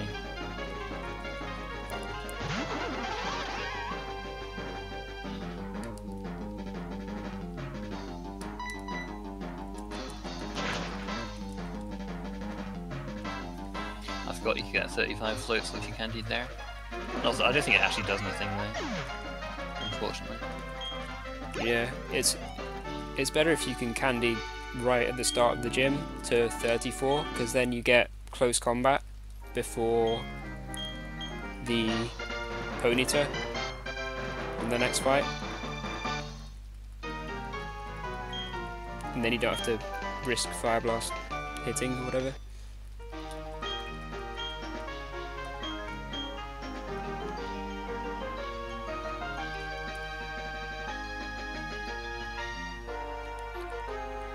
So now I'm going to pick up those slaves I deposited earlier, because there's no more double battles, and plus I have Bibarel now anyway, so I wouldn't avoid them. And also again, heal Monferno at the same time.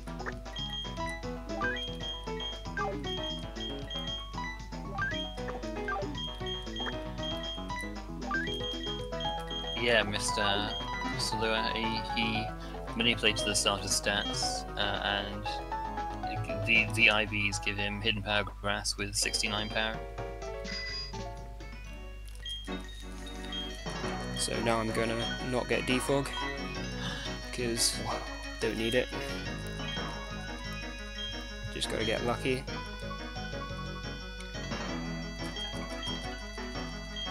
Gotta get lucky in a marathon. Yep. I'm sure it'll be fun, whatever happens.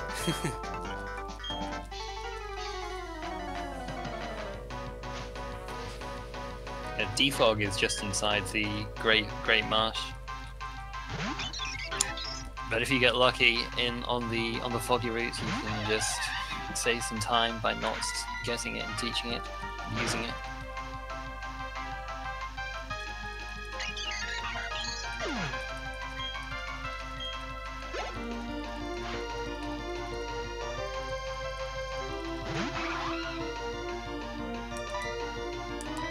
Right, X special here to one-hit the Prinplup and the Ponyta. Bubble Beam. That's okay. That used to be, like, when we used to get Defog, Bubble Beam was really good because you wanted to take damage before Fantina, but now, usually you take a lot of damage from the Pokemon in the fog.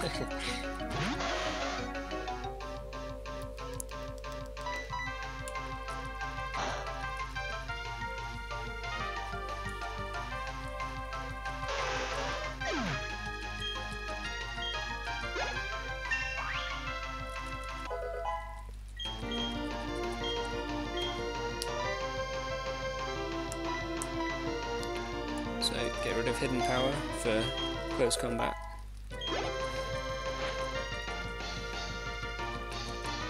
So now we have two 120 power, 5 PP moves, except this one doesn't miss. Yep.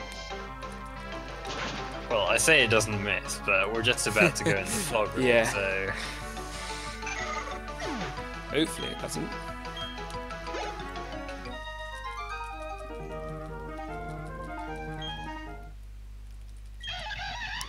So you're going to evolve here. Because we got the extra experience, evolve before the fog route. It's very nice, because the first fight in the fog route with Monferno is quite annoying, because you have to hit 2 Fire Blasts and a Flame Wheel with already lowered accuracy. But it's a bit easier with Infernape.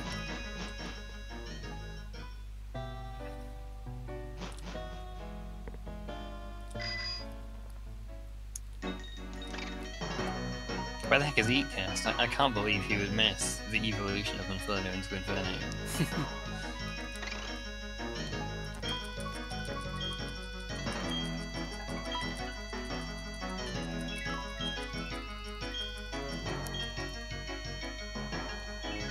His second pass out of 4. Yeah.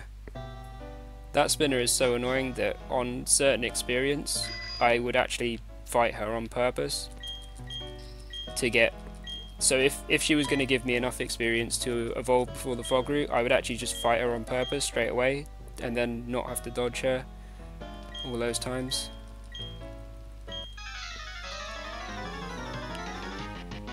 Because she's just that annoying. And it can end up being faster to fight her if you had got really unlucky in the fog route.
That spinner he just passed never looks to the right or up, so that's why he ran through the grass to go behind her.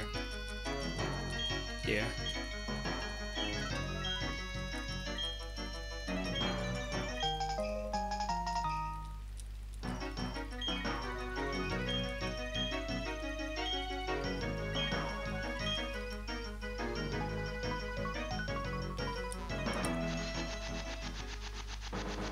Gotta go up here on the right tile, otherwise an invisible guy gets you. So here we go, the fog route. Yeah. And if you don't Fog know... is, yeah, you're gonna tell me about that. Yeah, it makes your moves 60% accurate. And obviously moves like Fire Blast even less. So it can be pretty bad. Okay, hit the first move. That's a good start. Alright.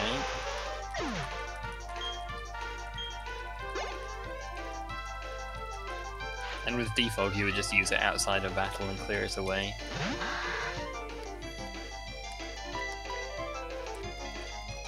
Oh, nice.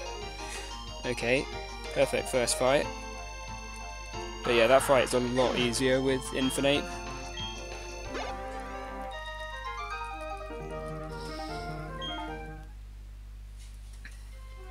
Alright.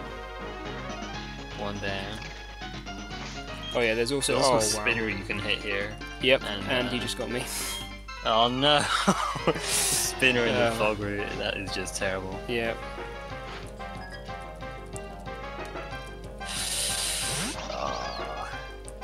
Yeah, I mean, when he's looking the other way, you have your options are either wait for him to spin your way and then wait for him to spin back, or just try and get past him. And unfortunately, he got really unlucky and a spinner just caught him. And this is terrible because it's in the fog.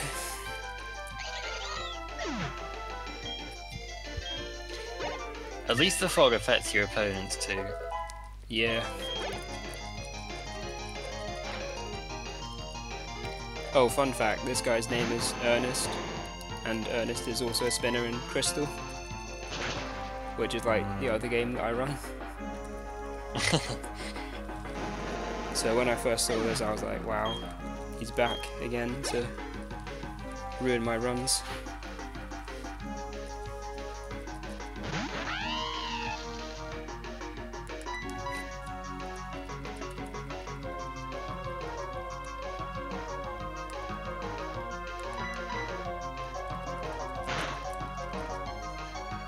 Okay, that wasn't too bad.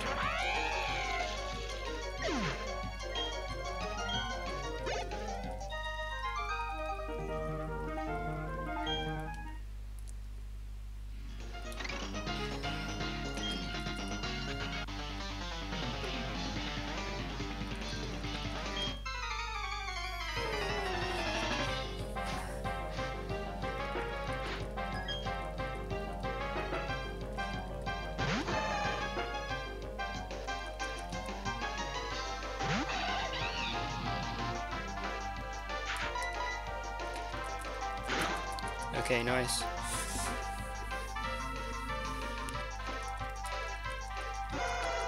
So the actual hitting moves part of the fog route is going alright so far.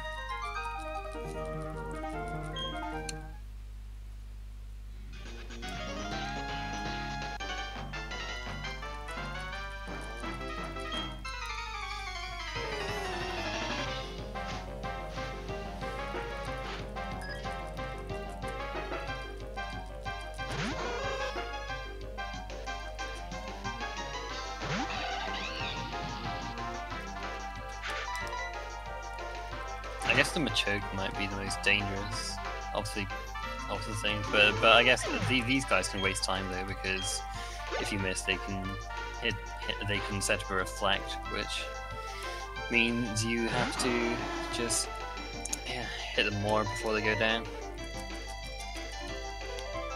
Yeah, I've lost a run to Machoke before, because I just kept on missing close combat, and then I died, and then revived, and kept missing. I think I missed 5 in a row or something. Machoke also has Vital Throw, which never misses, so he's got the tech. He knows exactly what he's doing. So this spinner is actually quite hard to see. I actually have to tilt my DS upwards or downwards to actually see the spinner, because it's in the fog. Luckily I got past him.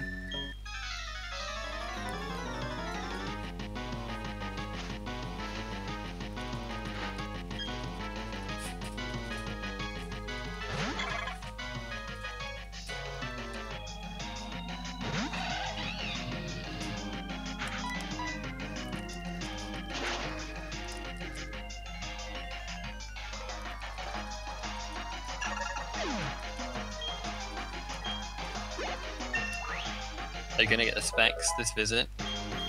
Yes, I think I will. Yeah, because it's definitely gonna go over, I think.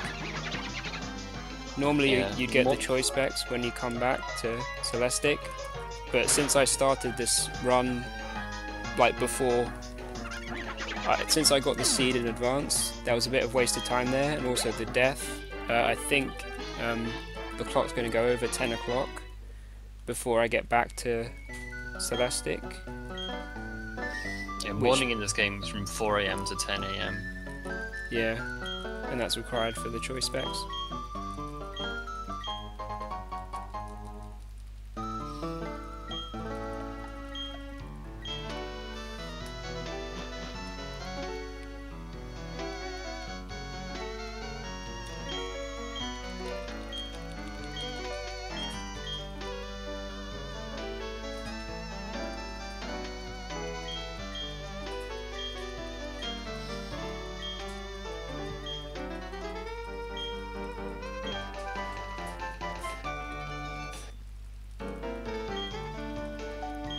And this is where you fight Cyrus for the first time, Kappa. Yeah, we just have to fight that grunt in Pearl.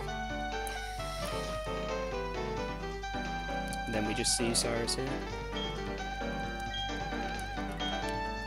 Doesn't want to fight yet.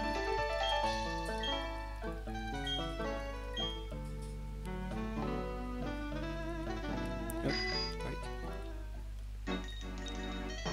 So I'm just going to quickly grab these choice specs.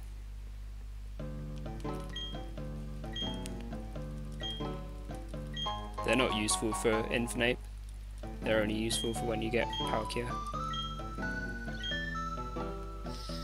If they lock you into a move and boost your special attack by 50%, and the only special attack you have, well, you have Grass Knot and Fire Blast, but it just doesn't really help you very much.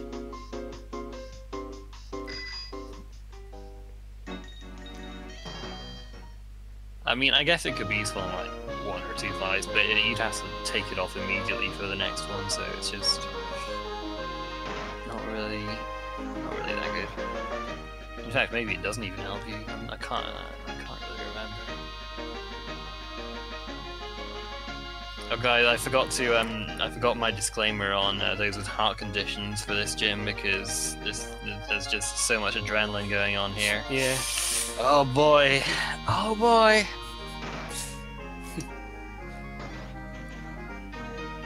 I want to get off Fantina's wild ride.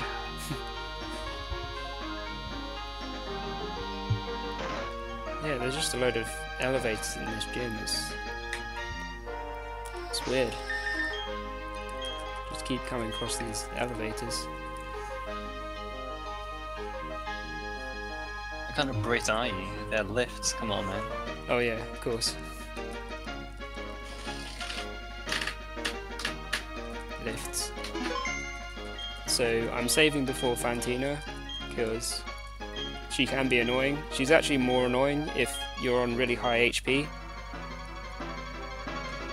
because you really want to get into Blaze, and her Drifblim knows Minimize, which is really bad.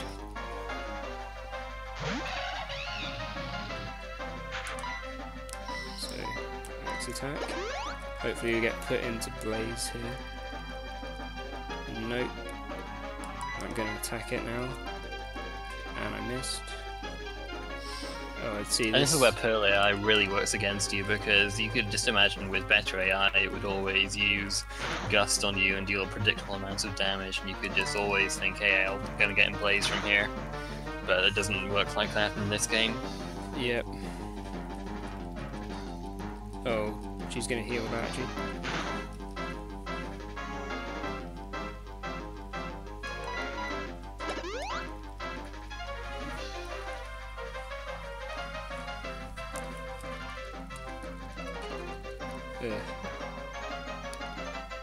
But you can actually use Aftermath to your advantage here to get into Blaze.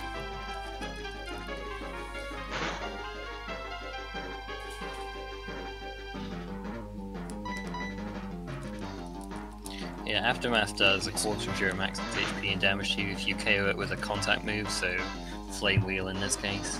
If you wanted to avoid it, you would use Fire Blast instead. Yeah, it's actually better to be a level down there. I got the burn anyway, but if you're a level down, you don't put it into heal range. And I think she would have healed anyway without the burn. But since I hit that spinner, I'm higher level.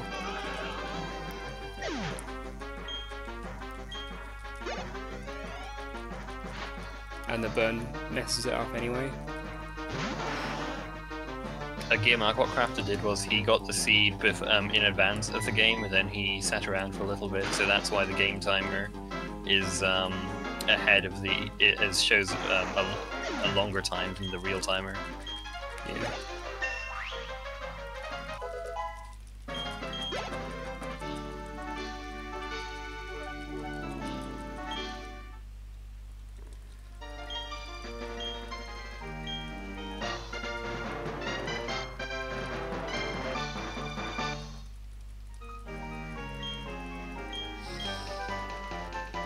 So guys, I know you're just recovering from the ascent of the gym, but are you ready for the downhill section? Because I don't think I am.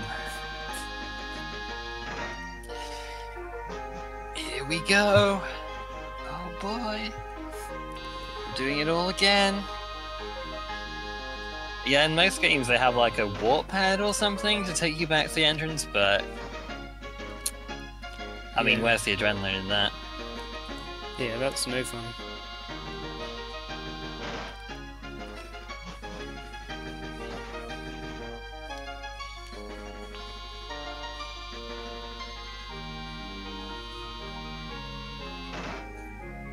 Okay, since I have extra super repels, I can use one in this fly menu.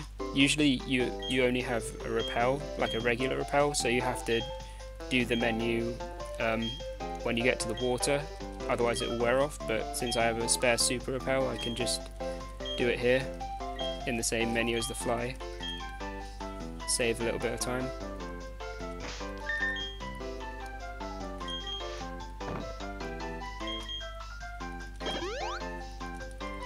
Also need to ether close combat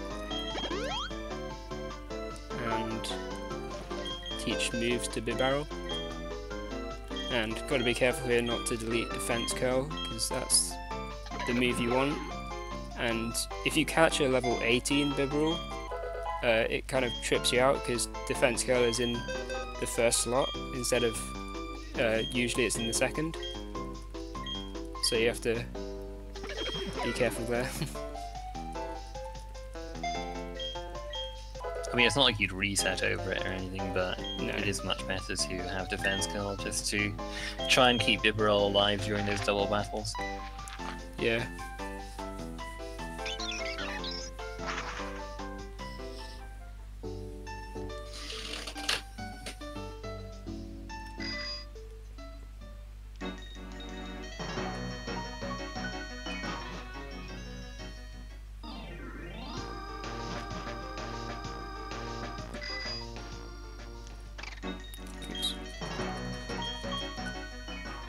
I went down speed on my bike there a bit early, but I do it here because there's a spinner right coming up right here, so that I can just dodge it immediately.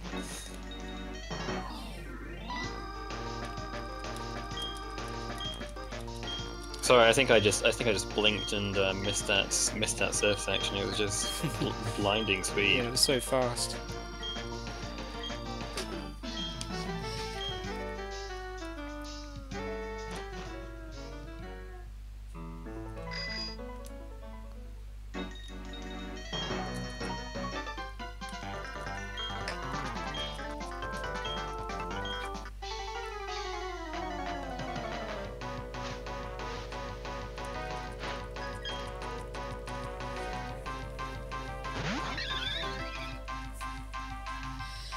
This guy has finally evolved with Starling, and that's actually pretty annoying because of Intimidate. Means you have to use Next Attack if you want to kill things with close combat.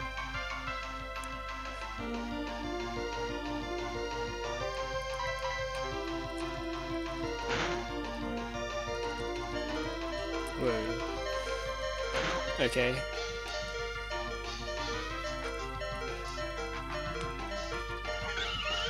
So this friend coming up is a 13 and 16 range. So hopefully we get it.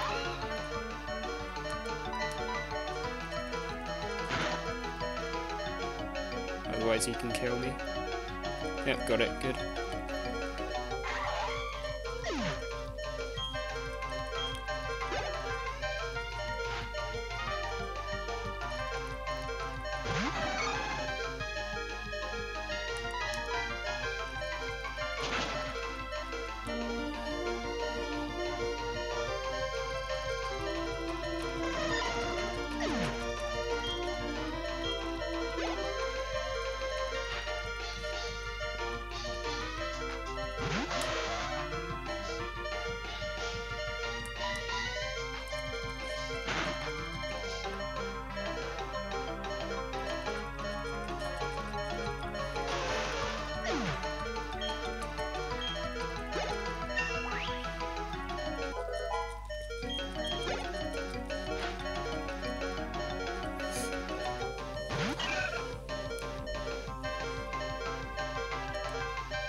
So time for the steel gym. And this gym you basically just have to hit quite a few fire blasts on the steelixes.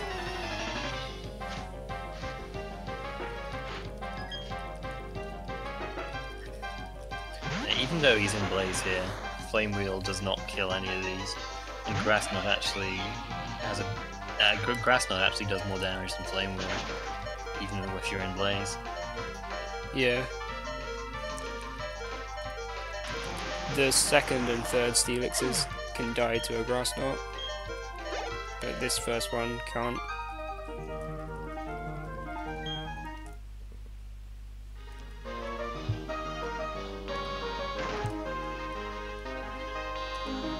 Basically what you use is Fire Blast if possible, then Close Combat if possible, and then Grass Knot on these steelixes. Well, at least the second and third ones.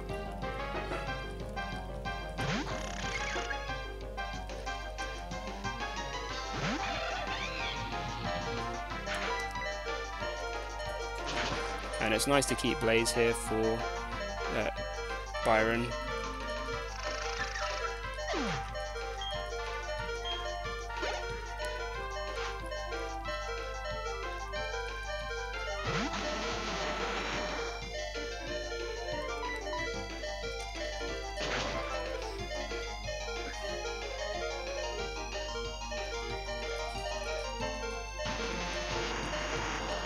This is where the game showcases the huge variety of Steel-type Pokemon in this game by throwing at you Steel types such as Steelix, Onyx, Skorupi, all kinds of fun Steel types.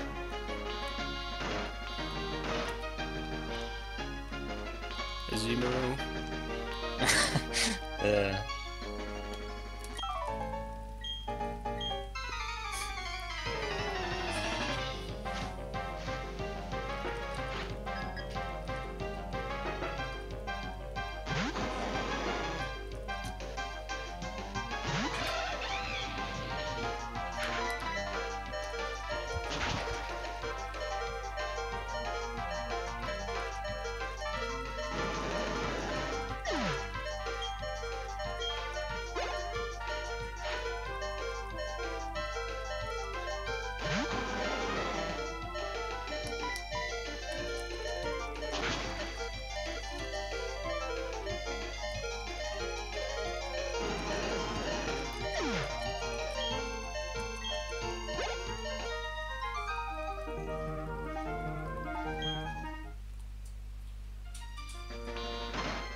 So I've hit all my I think all these.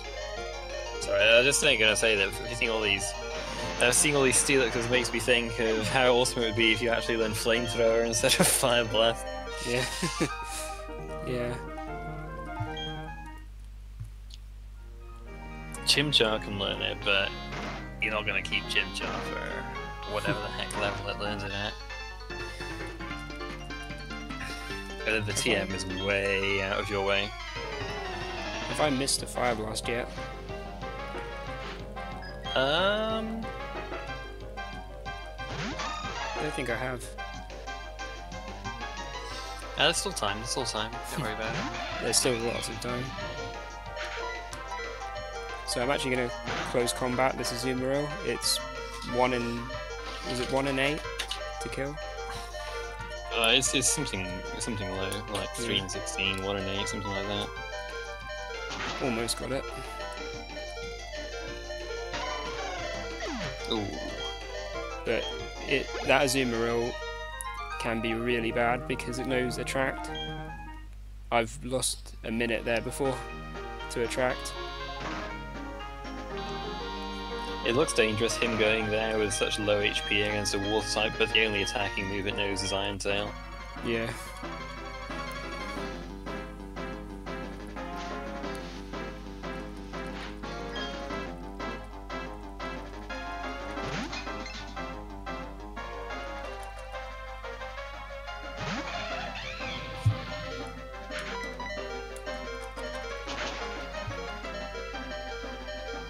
So Blaze is helpful here because this Bronzor is a 75% range. So Blaze guarantees it.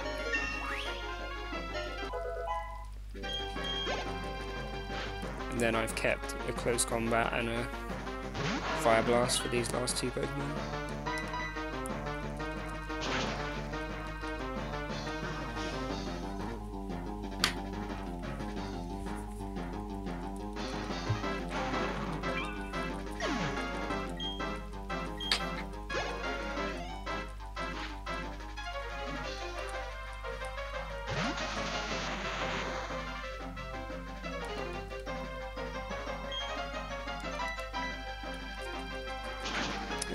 Fire Blast streak continues.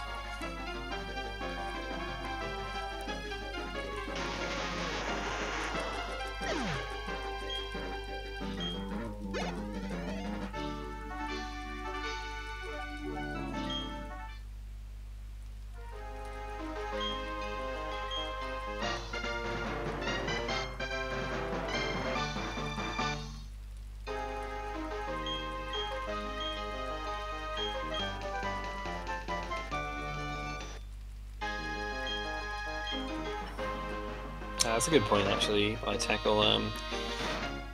If you Sturdy in these games only protects against things like Guillotine, Horn Drill, Fissure, things that the traditional one-hit KO moves. If you KO it from full HP with another move, then that doesn't trigger Sturdy. That change didn't happen until Black and White. Yeah, that's good.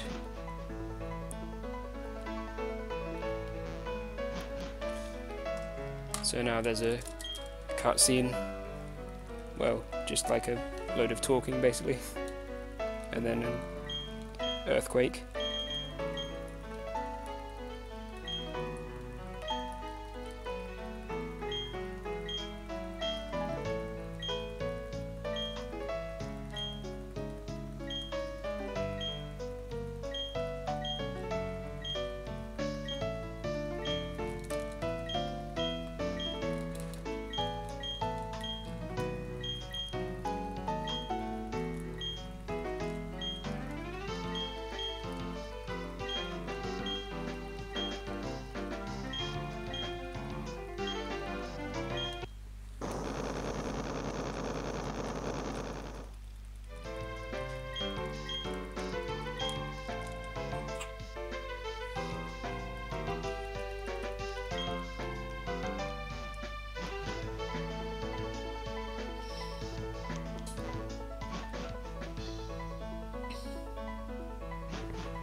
So, time to go investigate that lake.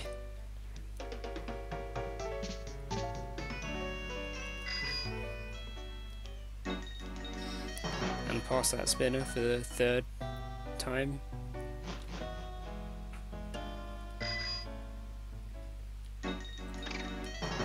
And she got me.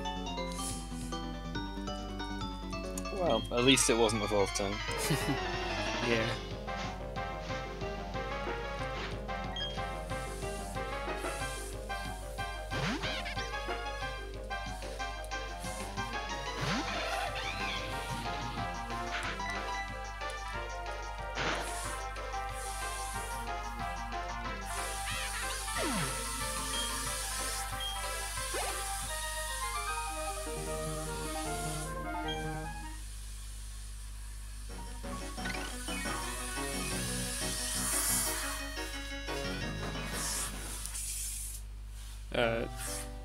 If I had a spare Fire Blast here and I was in Blaze, I would skip this heal.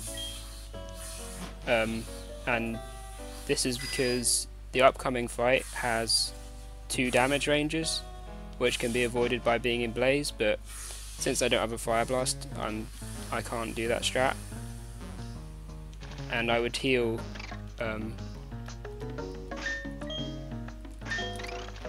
at Mum's house instead. There you go, my faith in your Britishness has been restored.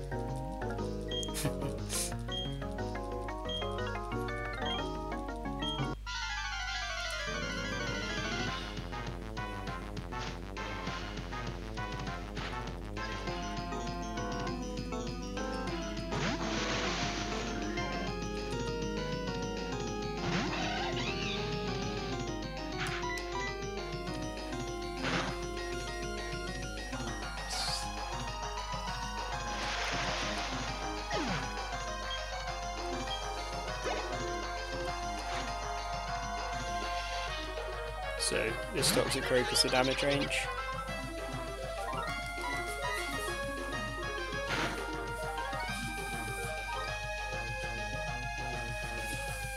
Yeah, got it.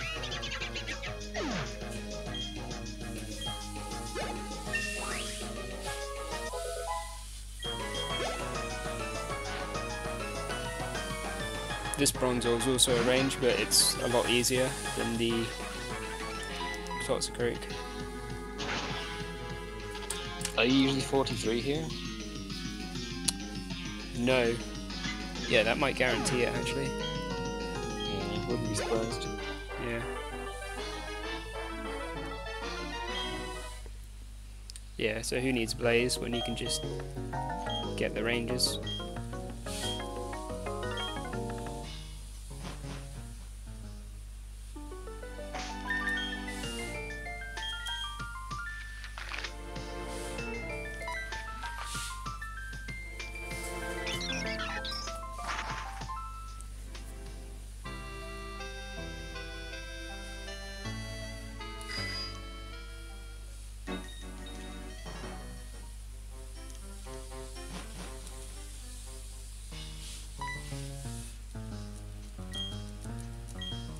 So he's got to go to all 3 lakes, and if you remember Lake Verity from the beginning, we're going back again, but this time we've got some battles on our hands. And this is where you see Bibarel for the first time in battle.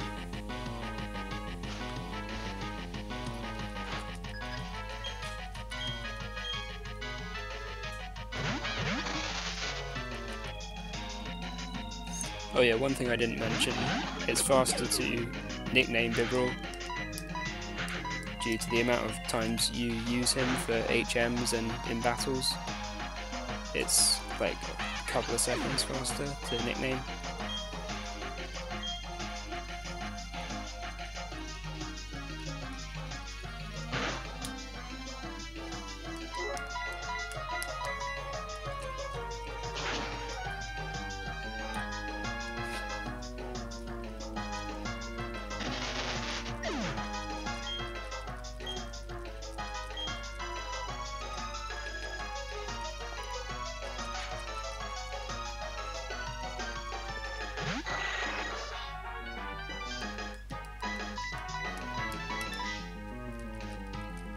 Oh, the streak is over.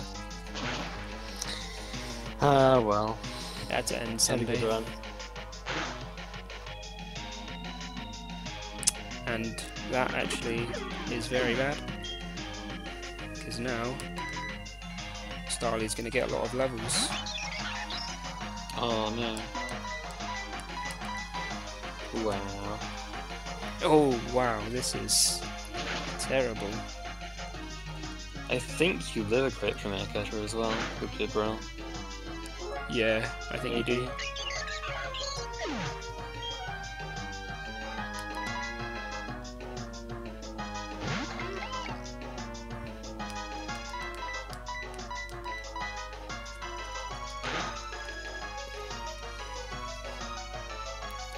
So Bidoof is going to level up. This is why you want Bibarel out, to avoid this.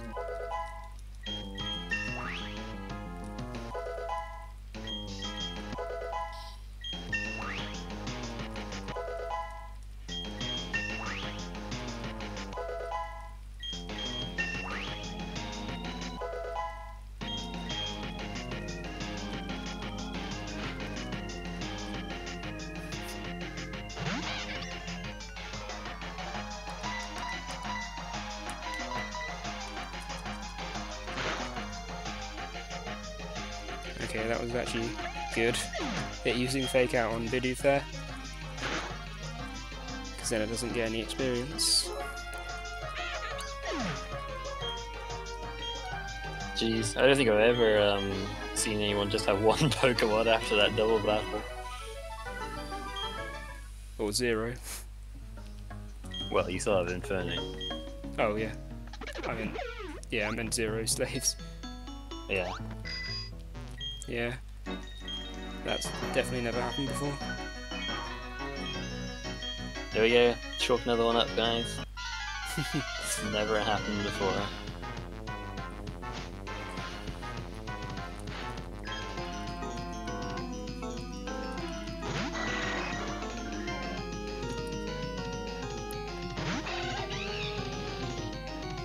I better not die here then, because I can't use the revive.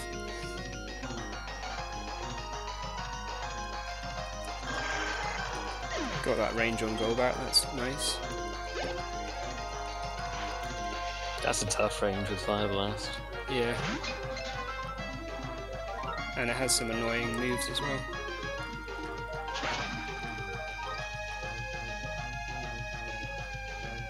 And I got the Bronzor as well. Now if I don't get Fake Out from the Perugly, that's perfect fight.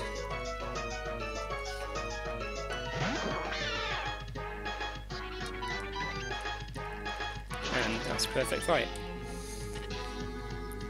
Hey, there we go. The game that felt sorry for you after that horrible fight. Yeah.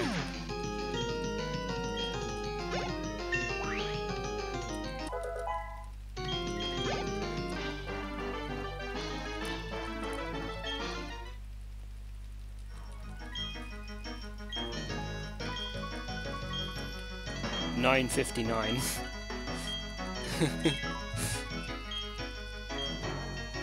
Is it gonna... See, this is why I got the choice specs already, because look at the time right now. Goodness me.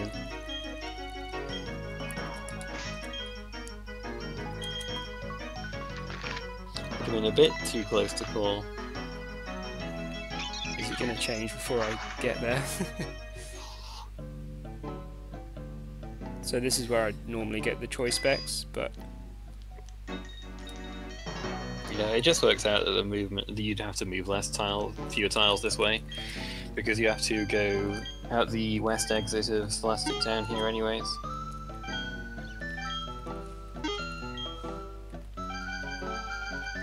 So yeah, he would have been able to get them just, but yeah, I not a wasn't risk sure. you want to take.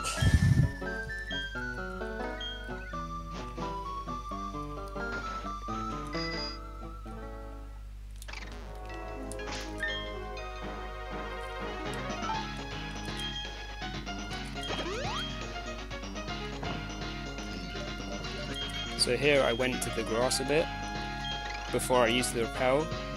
This is because, as we said before, the first few tiles of a route have a really low encounter rate, and the max repel doesn't quite last all the way. So I'd either have to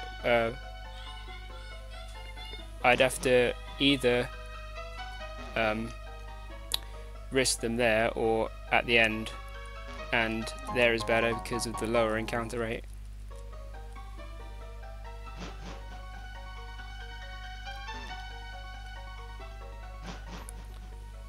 So now the snow route with the good music.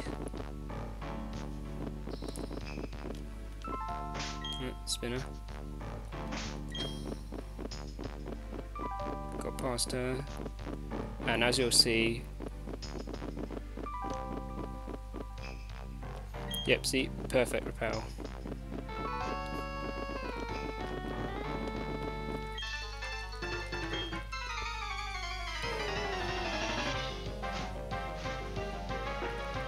So this guy is pretty annoying because he has a Pelipper, which does a lot of damage.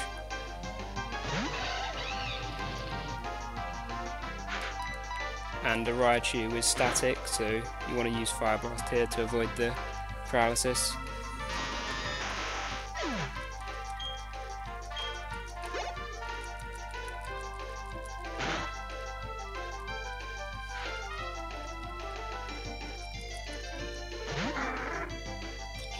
If you have Blaze, you can just one-hit the Pelipper with Blaze Fire Blast, but as you can see, he doesn't have Blaze, so gotta take a hit. You can also get confused from it as well, I think. Yeah, which is what just happened. Jeez. So, I'm gonna heal that. Yeah, it's rare to get into Blaze here. You have to get quite unlucky on the last routes, on the last few fights, to take that much damage. I remember I saw Worcester do a run of this, and he went into this fight not in Blaze. He didn't heal, and he got quick attack from Raichu that put him to Blaze. Jeez, man. He's like, he knew. He just knew. Yeah. Wow.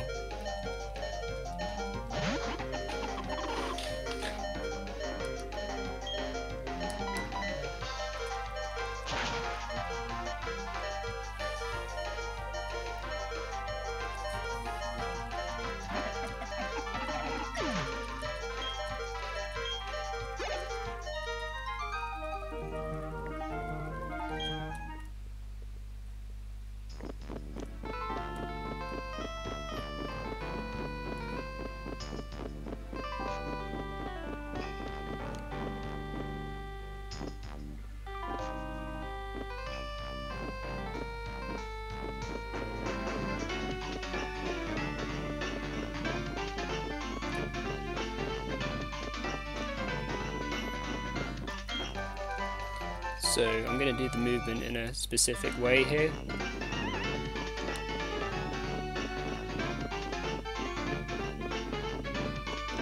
Which means I can just hold up here and always go past this guy, because he's quite annoying to get past otherwise. I mean, it's not as bad as a spinner, but it's easier just to do that strat. Yeah, if you just walk up before going left, you kind of have to time your way past him. Yeah. And if you're just a bit too impatient, he can get you.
Fire spin at level 45. Ah, where's the flamethrower, man?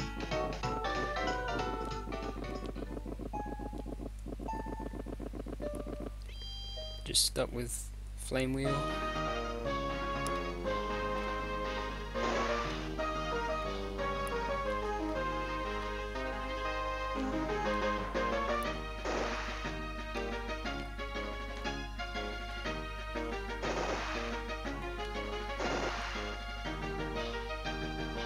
So this gym is much in platinum. This gym you have to break so many. So you just don't have to break nearly as many snowballs in platinum. You just have to break like almost all of them in this game, it seems. And you also have to dodge the spinner. Nice. Do you have to dodge one in platinum? I can't remember. I don't remember. I don't think you do though, but I could be wrong.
Yeah, this gym leader battle is not too bad, were it not for her final Pokemon that actually is, well, it's a funny looking ice type. Yeah.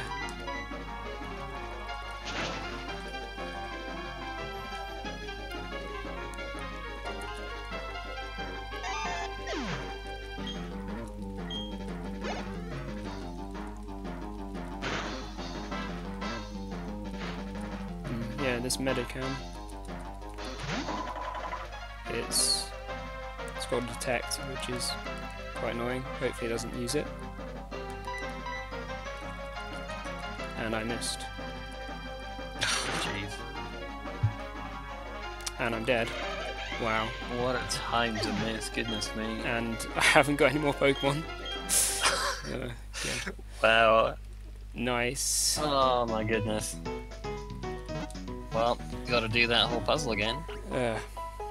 Dodged that spinner again. That's crazy.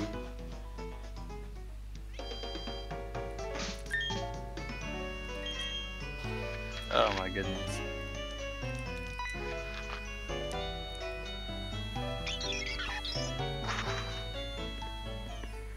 So yeah, there you go. Crafted doesn't miss Fire Blast unless it causes him to white out. Yeah.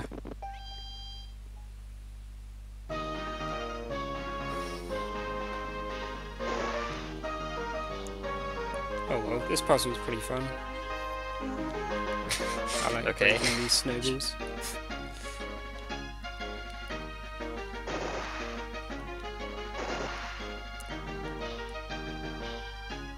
I think every Medicham and Meditite you fight in the game has Detect except Lucian's.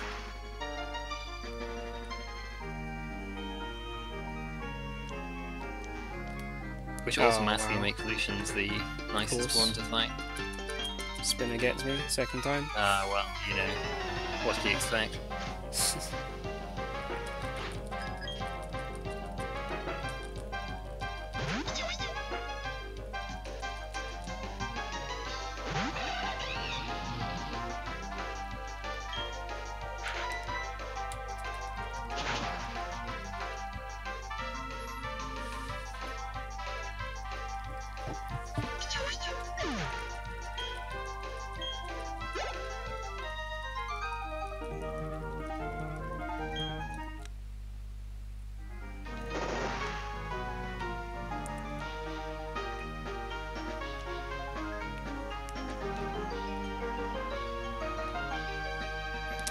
Alright, let's try that again.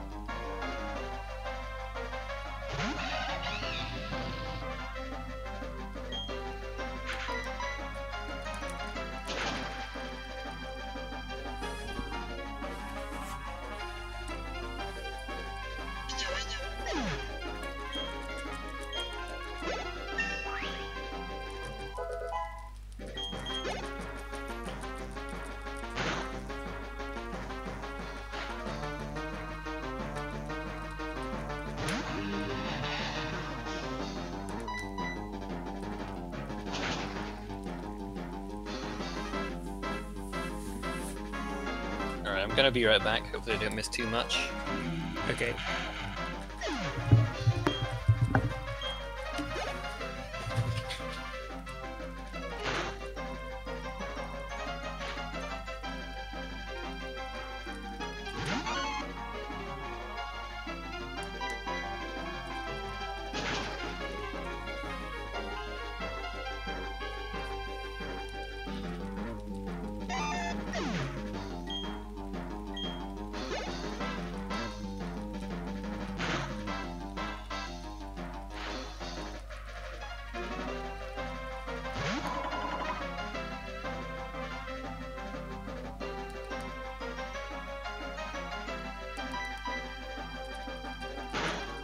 There we go.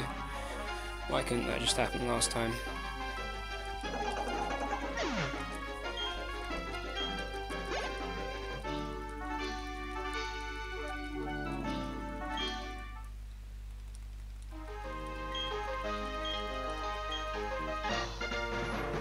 So here I'm going to go to the left one tile so I can slide on the ice faster.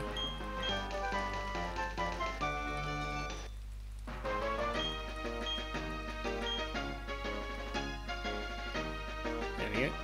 That's a lot faster than going down the middle.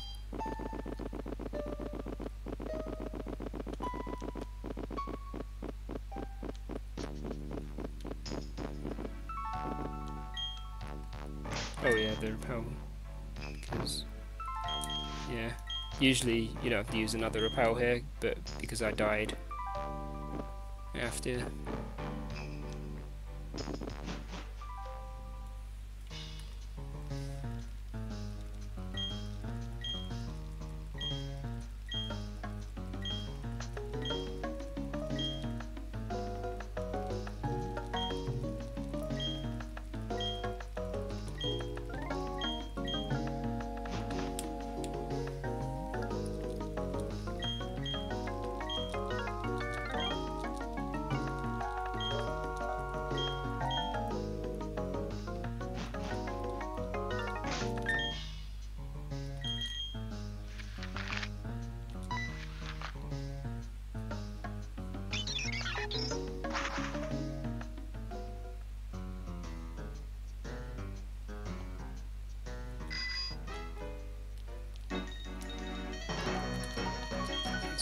Get the what's it called? Storage key, that's what it's called.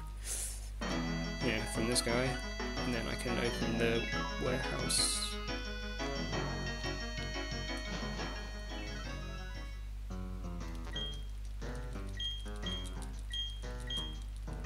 And now coming up is another spinner to dodge.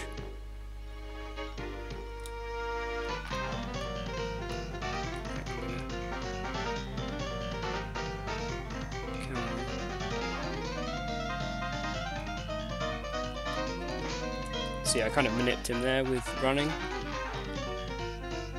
He can still spin though, it just makes it a bit faster.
Another spinner.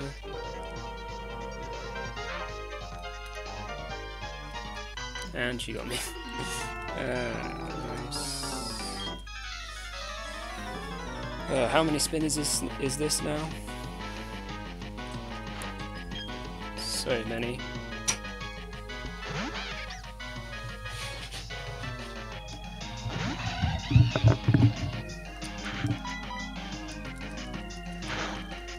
Oh, dang, did I come back just in time to see you hit a spinner?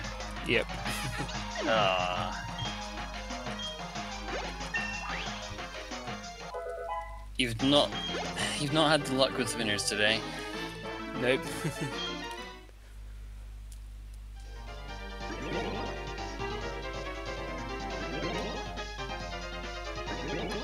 Well, I suppose it's better to get the bad spinner luck out of the way for when I'm on world record pace. Wow, thinking long term. Yeah.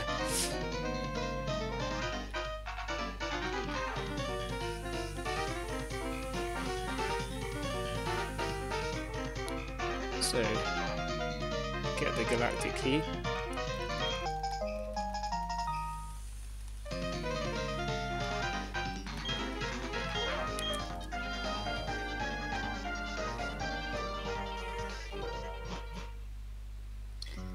That guy he just passed is not. He doesn't fight you, by the way.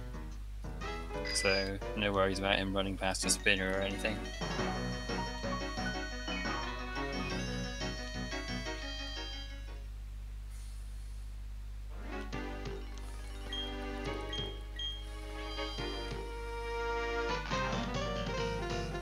So right here I'm going to run intentionally to fight this spinner and make him walk up to me so that I can go around him and not have to fight that girl to the right, because you have to fight one of these. So I'd rather fight the spinner, because then I definitely only have to do one battle, rather than if I fought the girl I'd have to dodge the spinner twice, so I might have to do 2 battles. Yeah, the girl has a Silcoon and a Golbat, so if you have one Fireblast PP, you might want to fight her, but then again, Pearl Spinners, you really want to dodge another one? It's kind of got to weigh that one up. I would consider it if I didn't have Blaze and had only one Fire Blast. Wow. Please stop missing.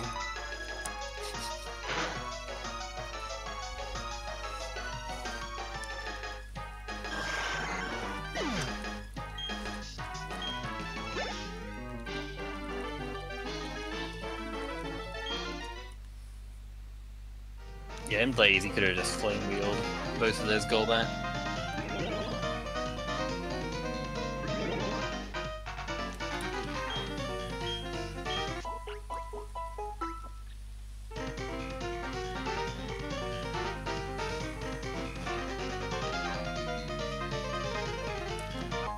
So I'm going to get this hidden full restore.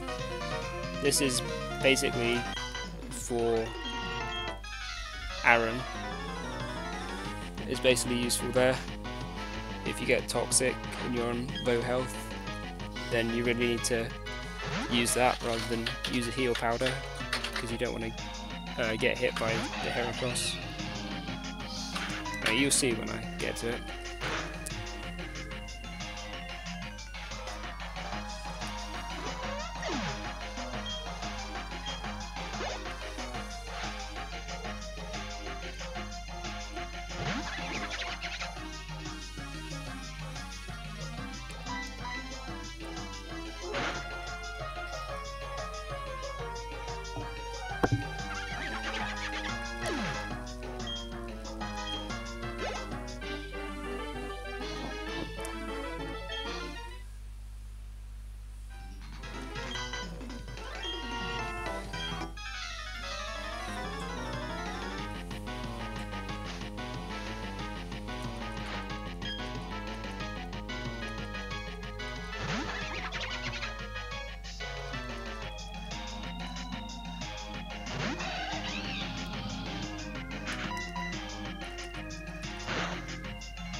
So now we get to fight Cyrus for the first time.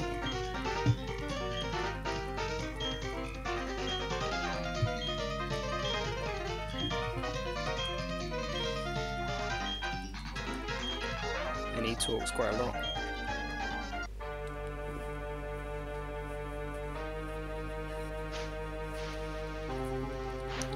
When I first fought Cyrus, when I played through casually, I was pretty dang disappointed in his team at this point, to be honest, because none of them are fully evolved. Yeah. You know, like, I don't know, I kind of expected something more from this guy, but he makes up for it later. Yeah.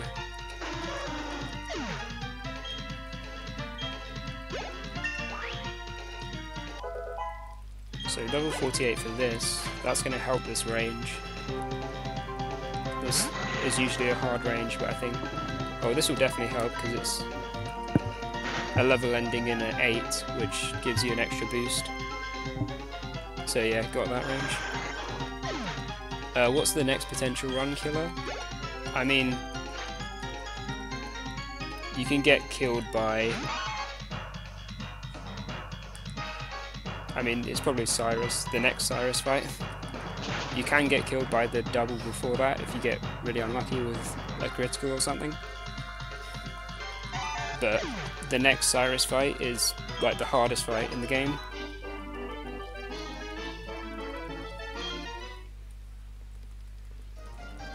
But I mean, going by this run, anything where you have to hit Fire Blast is a potential run killer. Yeah. You can just die in like really weird places in this game just to missing Fire Blast or whatever. Like, I remember I died to a spinner in Mount Coronet. And that just was really unexpected. Lost like 3 minutes or something.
So time to go up Mount Coronet.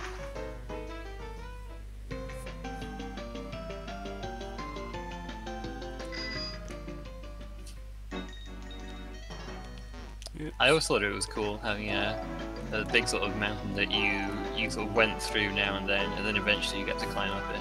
I don't know, I really like that central feature in Sinnoh.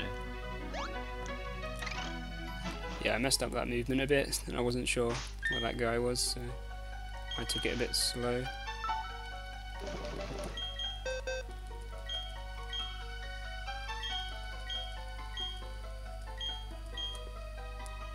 So you teach rock climb, still keeping defense curl because there's more double battles. Well, one more.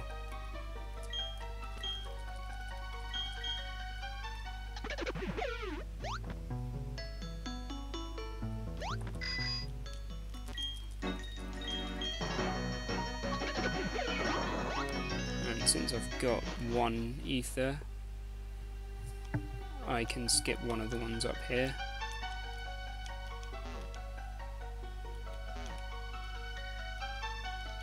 I'm going to need to get the second one.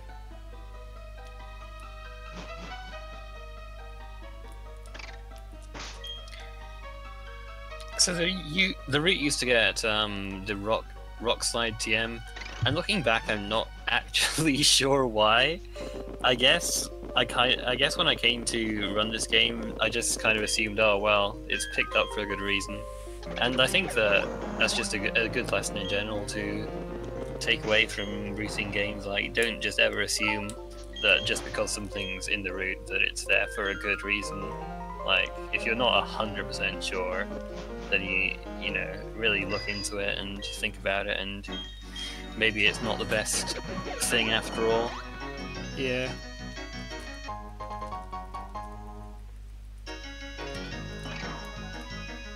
So this is the spinner that I died to once.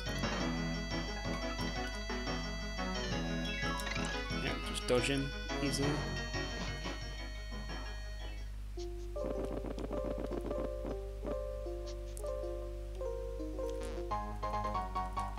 Get this rare candy. It's actually faster to go around and use the stairs rather than rock climbing here, but the reason I rock climb is so my rappel lasts all the way, because it's slower if you have to use an extra rappel.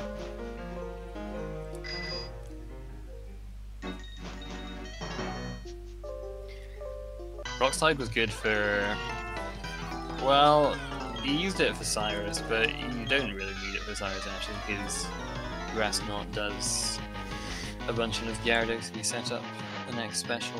Do you set up the next special? I forget. Yeah, you do, don't you? Do you? I don't even remember. Man, it's been so long since I've run this game. But yeah, anyway, you don't need it. You just use Fire Blast, Close Combat, Grass Knot, and it's all fine.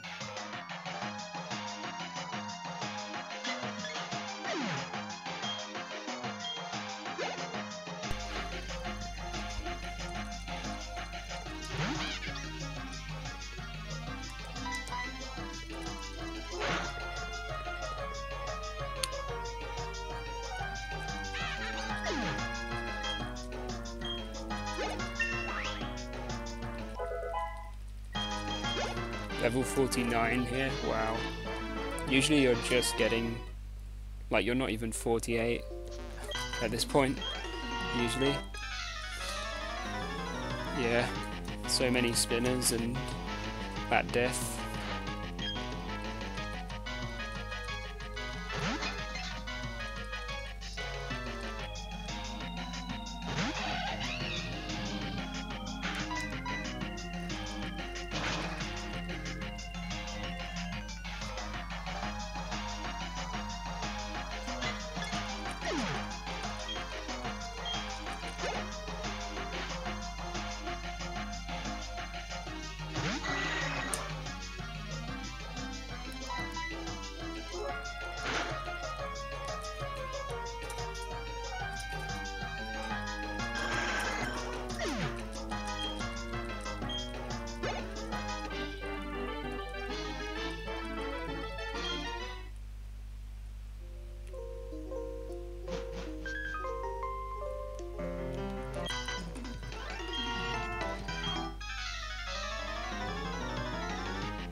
Good.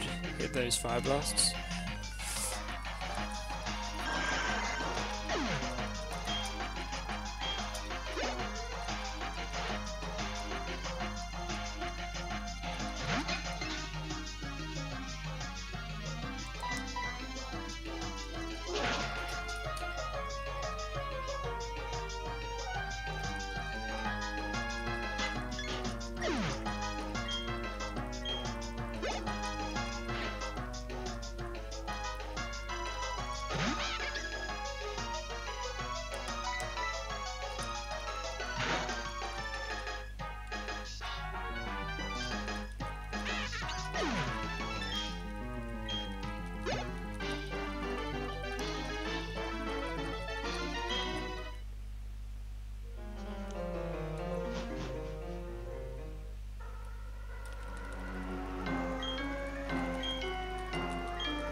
So we get to use Bibarel again in this fight. Hopefully it doesn't die this time.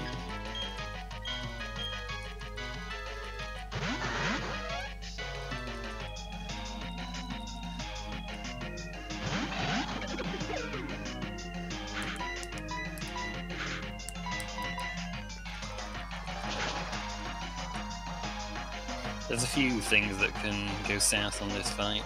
We'll see if we get any of them.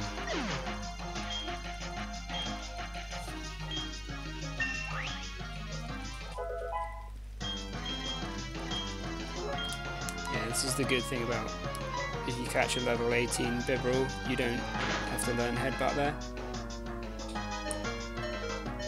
Okay, I'm actually going to heal Bibarel because it's really bad if he dies.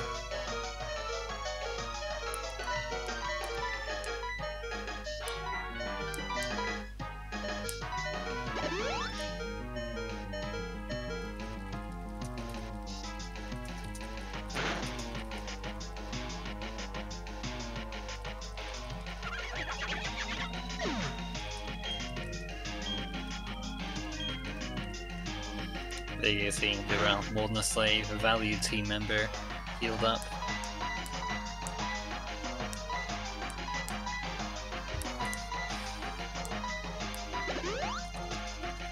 And there I use Bibarel's turn to Ether. So I need the Fire Blast for the next fight.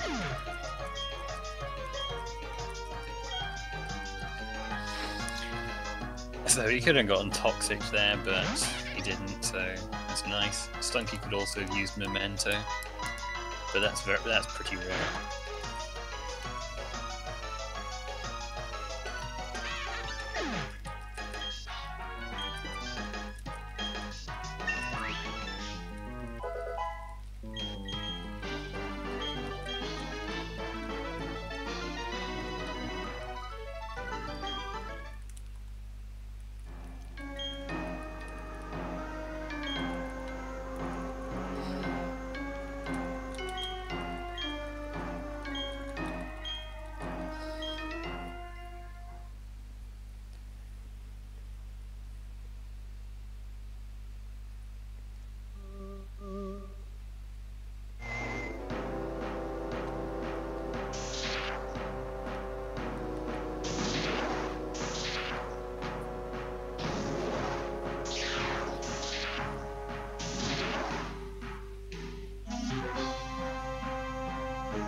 Are you ready for dazzling 3D graphics?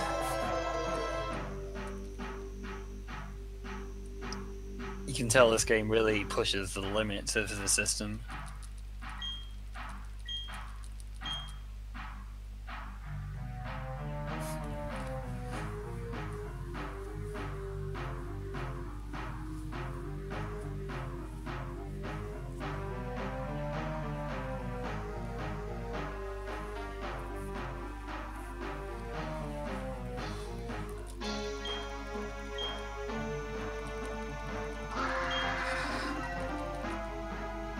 It's so beautiful.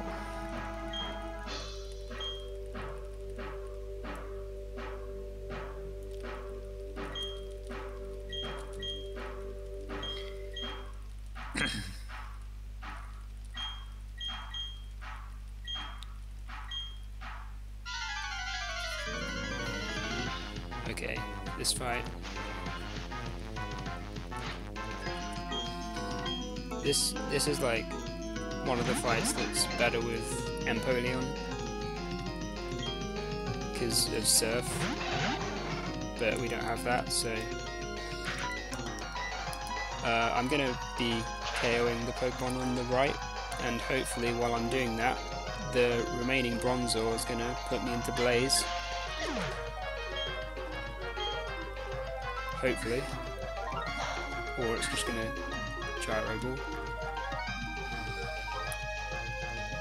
Yeah, I mean, the most common thing for it to use is extrasensory on you, but I mean, you know, the AI is a little better in double battles, but it's not great by any means.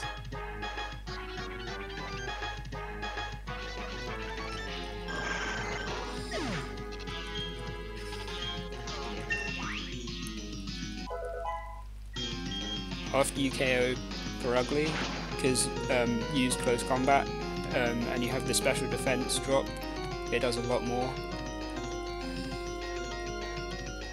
with extrasensory, so that helps. But I got Perugly third, sometimes it comes out second.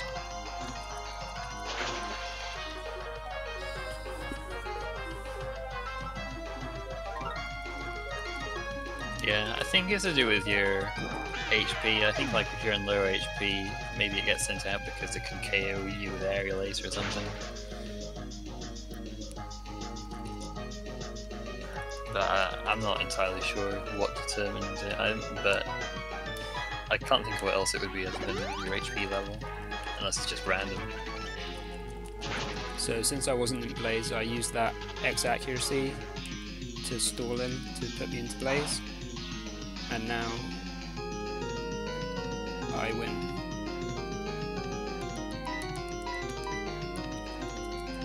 And I Fire Blast Bronzor because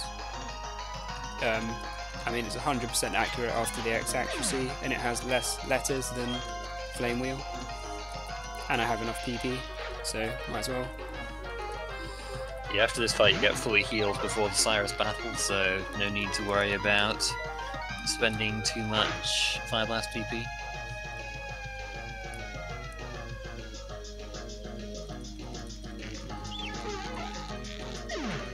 Oh yeah, that was a good point actually. I pressed start to look at my HP's numerical value to check that I'm in Blaze.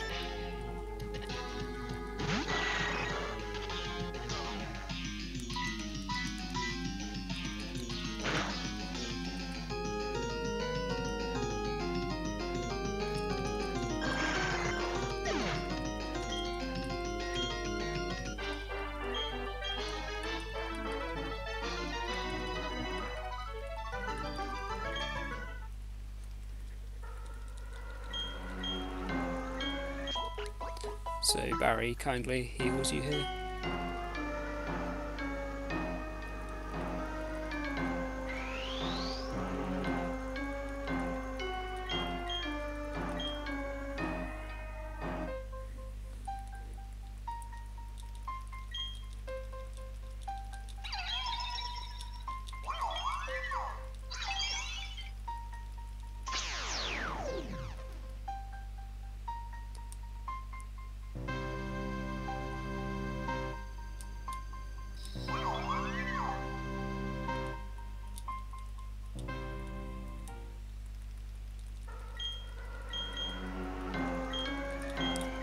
So this is the hardest fight for a few reasons. So firstly, his lead is Honchkrow, and you got to set up an X special on this Honchkrow, and you really don't want Drill Peck here because it has a small chance of killing you, but also, okay, Steel Wing, perfect, because crit, that's annoying. You want to be high health going into Gyarados, because this Gyarados can one hit you from full HP.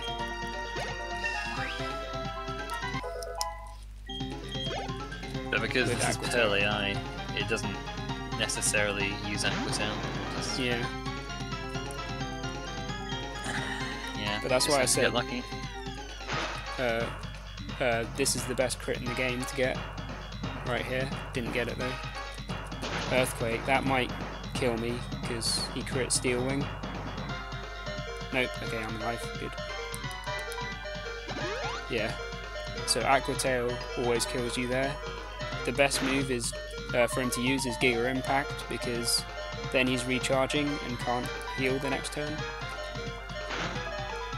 But Earthquake's fine as long as you didn't take a lot of damage on Punch Crow. He's also got Ice Fang, which I have been frozen by before. Wow.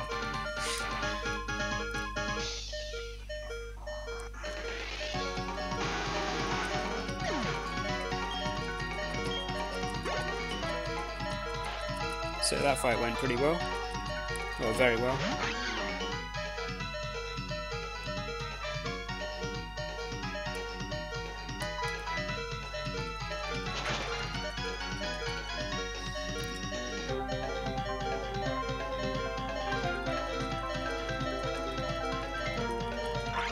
I suppose the only thing is that you took a fair bit of damage, and even though we're going to be main switching to Palkia, Infernape is still used in one more fight.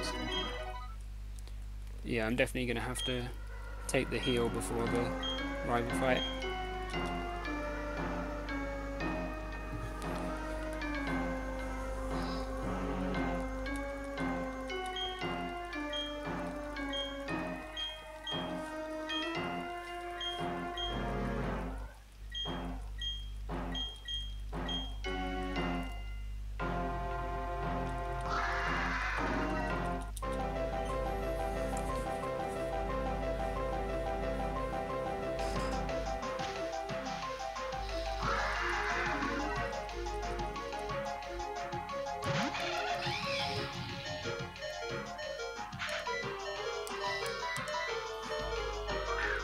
So time to catch Palkia. And this is why we use Pearl instead of Diamond, because Palkia is a lot better than Dialga for the Elite Four. Yeah, Water is just such a better attacking type than Steel, and also its Dragon type move, Spatial Rend, is much better than Roar of Time, which has a recharge turn.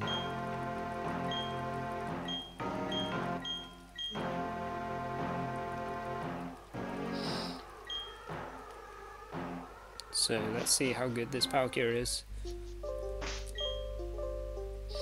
I think if you were to do Diamond, you might not even use Dialga. You might even, well, you'd either use Infernape the whole way, or you might even use Empoleon the whole way.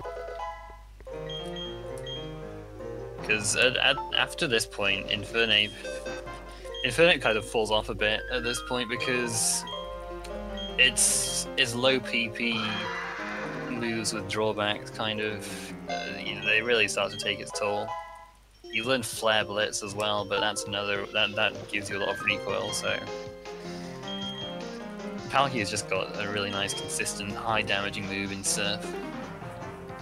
So those stats, that special attack looks alright, the speed doesn't look so good.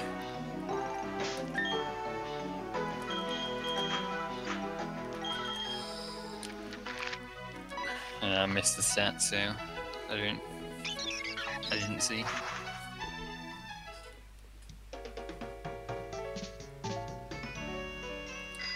Yeah, you may have seen in Heart Gold that you were able to manipulate the Raikou stats, but there's no way to do that with Palkia.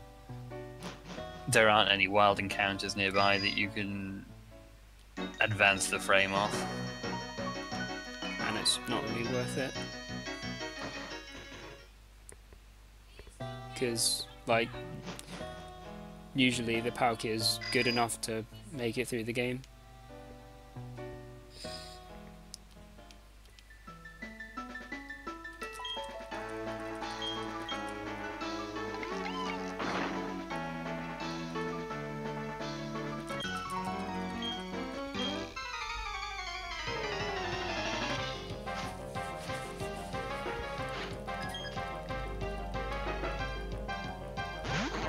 Oh yeah, that's true actually. There have been pip-up runs been done on this game, which just use Piplup the whole way. They don't catch Palkia. But I don't think that's as fast as using Chimchar and Palkia, because Chimchar is just better for the early game, and then Palkia is really good for the late game.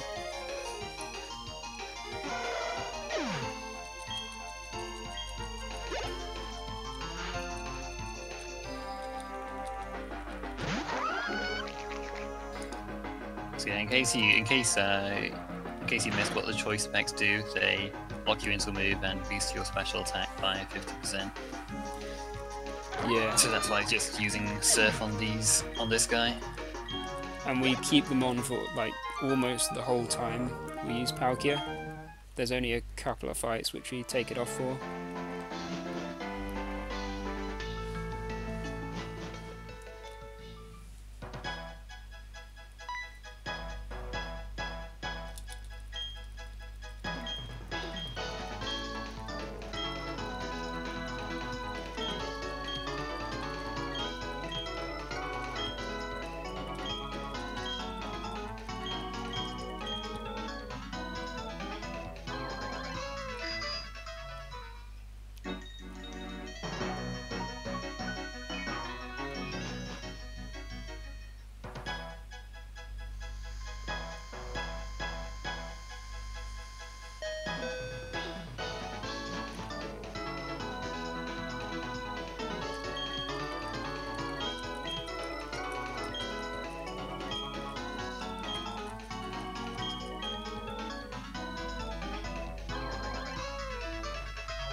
So send Volkman back to his gym.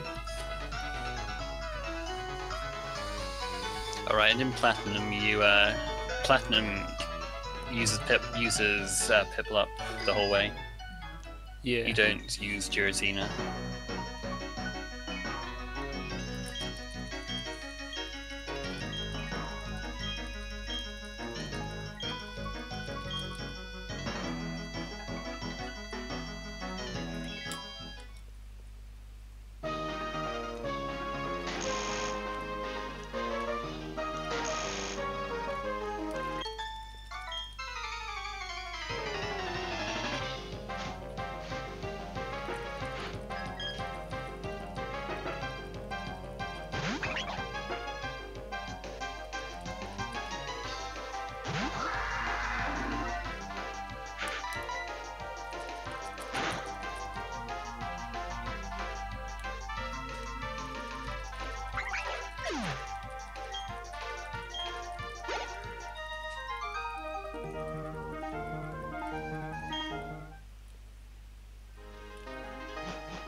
So yeah, you can already see this is going to showcase loads of great electric type Pokemon.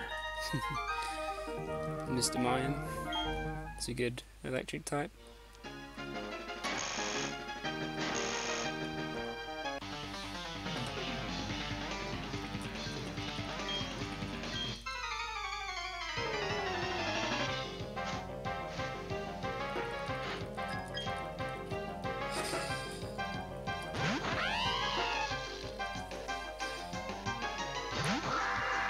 So it's worth noting that when he taught Surf, he taught over Ancient Power and not Water Pulse. Ancient Power doesn't really... I mean, it gives you, I suppose, more coverage, but it doesn't really help with anything. You want to keep Water Pulse so that you can use it and conserve your Surf PP. So Water Pulse always KOs this Luxio, for example. This spinner is terrible to hit. got past her, nice. She has 4 Pokemon. This guy you have to pass a few times. He's not so bad.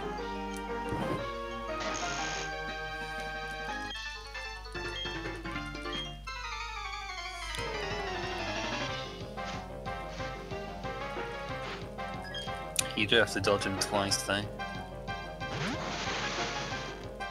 Well, 3 times. Oh yeah, 3 times of course.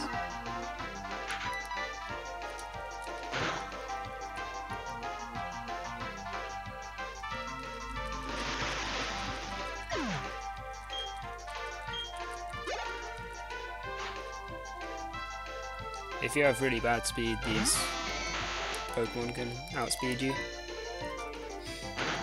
But my speed is bad, but not extremely bad. Your terrible speed is just a real nightmare to run with. Yeah. There's so many things that just outspeed you that you normally don't have to worry about at all.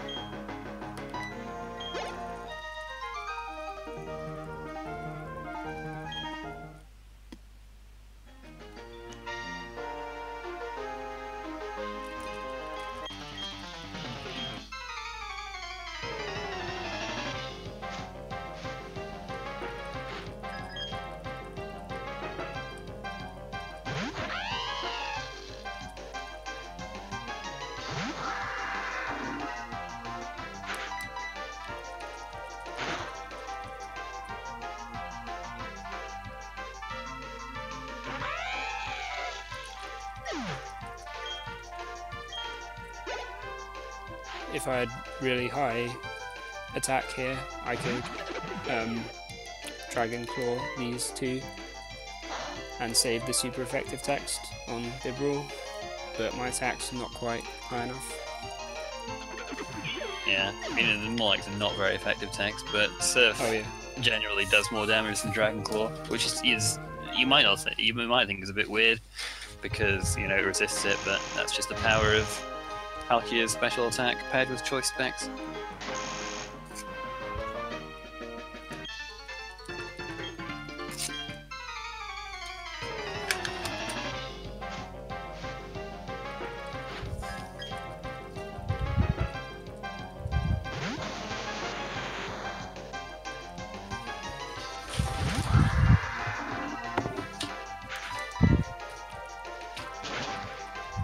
So my special attack is high enough that I can water pulse these 2 very electric types.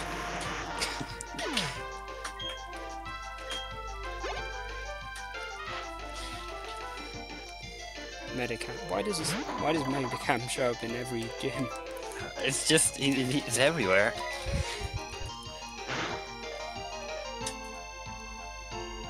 I mean, you fight Meditite or Medicham in 3 out of the 8 gyms. That's Yeah. dang. Well, you know. And they all have detect.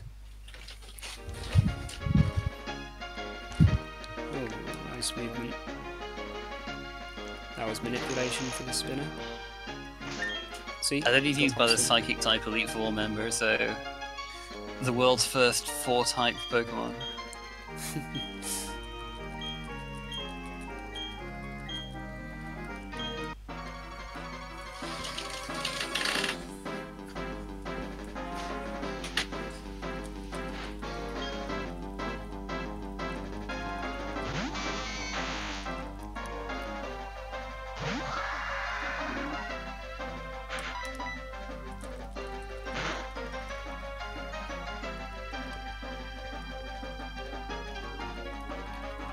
So on Volkner you just use Spatial Rend and hopefully not miss.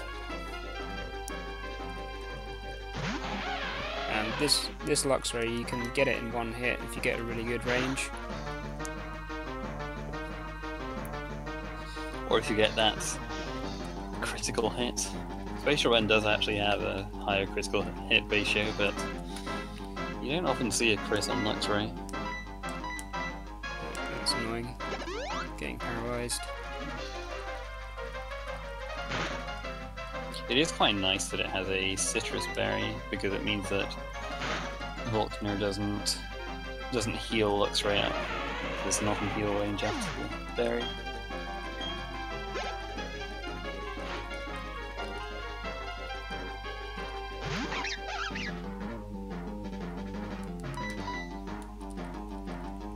And I missed. That's not good.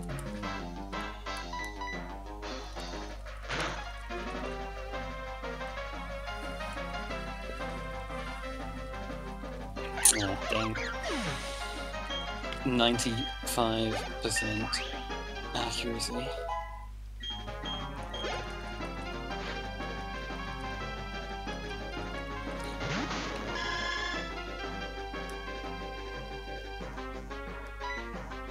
Oh, whoops. Anyway, here's the reason why you can't. Oh, should you press fight? Yeah, I accidentally pressed fight. Dang it, man. It's the reason why you can't use Surf, because this electric type resists it. Bullet Seed.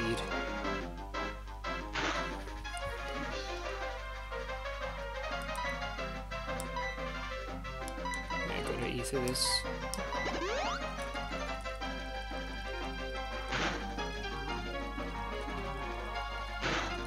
Please stop, dude.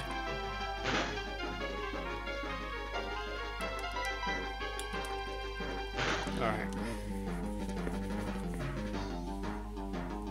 Got through the fight.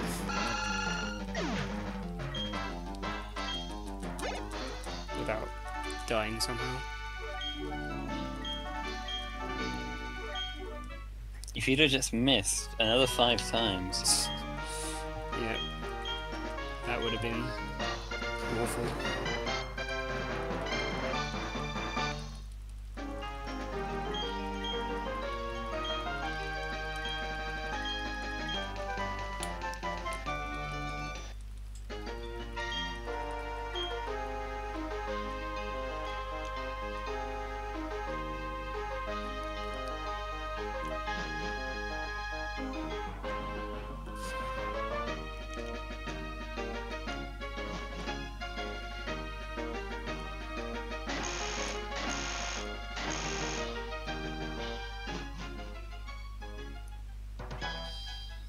The Volkner gym is so long and awful. Were you not here for Fantina's Wild Ride?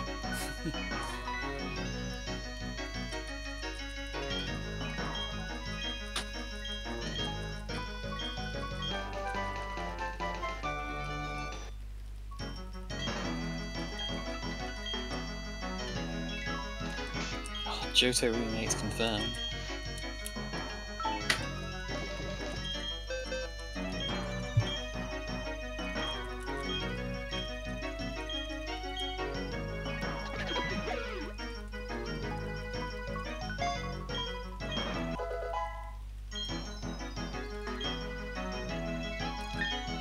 So now I'm actually going to take off the choice specs because I want to use multiple moves in not the next fight but the 2 fights after that. Yeah, whether you have choice specs on or off makes no difference for the next fight. We used to get the Lustrous Orb, which helped with this damage range on the Mantine and the Golduck, and also we would use it for Cynthia, but it's not really worth it now that we use the choice specs on Cynthia because it takes quite a while to get, and my attack's pretty good, so I think I would definitely get this range. Yeah, basically if you hit one of the 2 ranges, it's worth, you know, that's already made up the time that you would have saved by picking it up and equipping it. I mean, if you hit one of the 2 ranges, rather.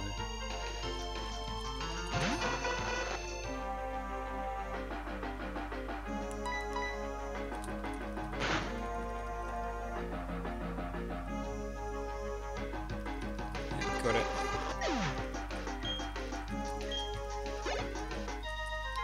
And now we get to enjoy the surfing music.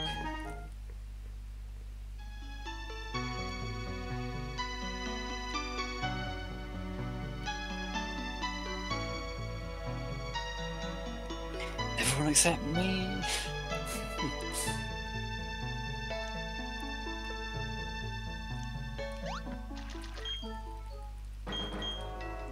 Oh, and coming up, the last spinner of the game. Can I dodge this one? Yes.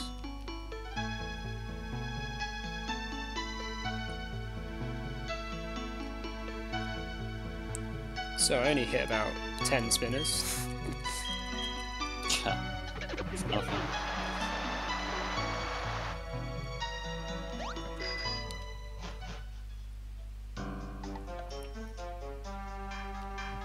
Most of them were early on though, which is much better than hitting them now.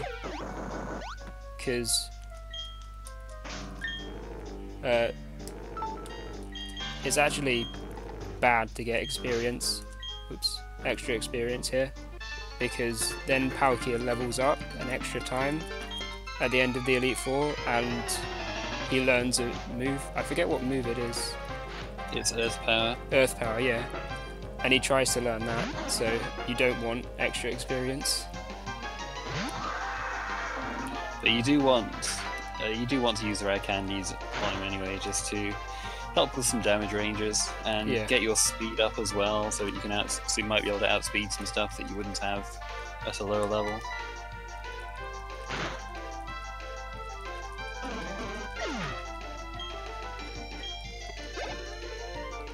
But that's kind of why you don't want to use 3 rare candies as well.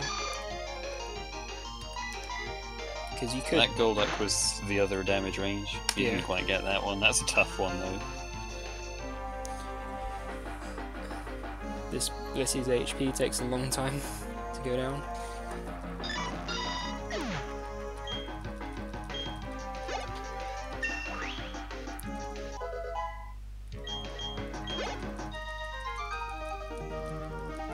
I think that was a whole 10 seconds it took for that to drain to 0. It always reminds me of back in the Gen 4 competitive days where a lot of people would use Blissey and it would take so long. Yeah.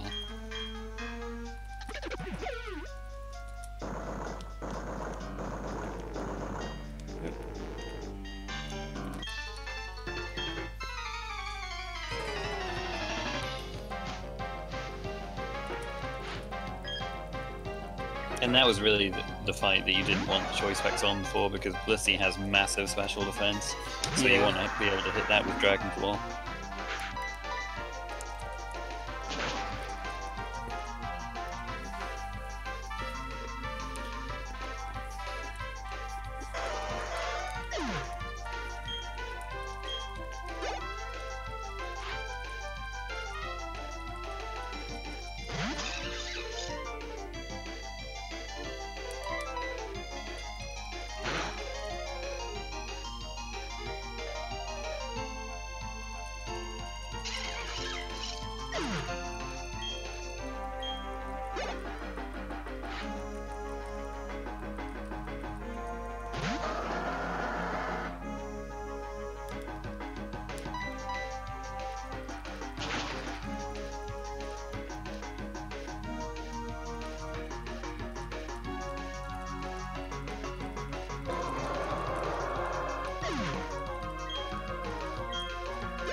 So now I'm going to put the choice specs back on,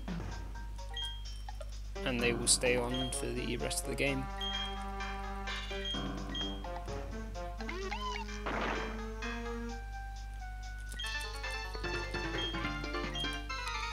Now my special attack is just about good enough to be able to surf this fight rather than Spatial Rend.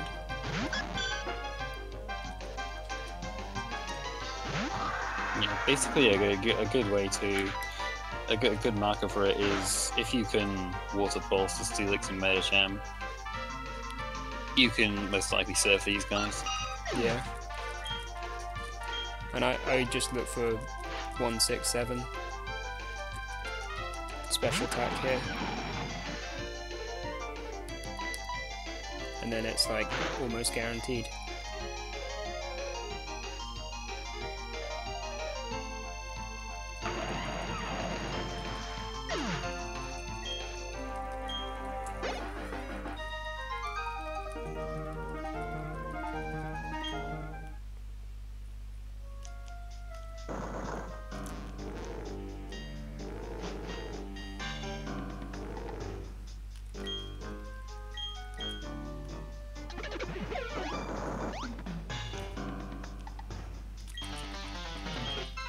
That guy he just passed, if you go one tile too high, he will see you, so gotta be careful there.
There's still the odd trainer in Victory Road who has strangely weak Pokemon. There was this person with a Chingling, and there's another guy with a few first stage Pokemon as well. Well, I say first stage. I don't know. I guess if you're using a TCG system, that's kind of confusing. Basic Pokemon, I guess. So here we pick up Dragon Pulse. Very important.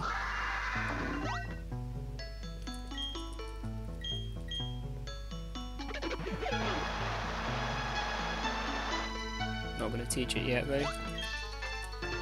Well, actually I could have taught it there since I'm going to surf this guy anyway, but if you don't have any surf PP then you have to teach it after, because you want to water pulse this, not get the super effective text. But I can surf since it has less letters.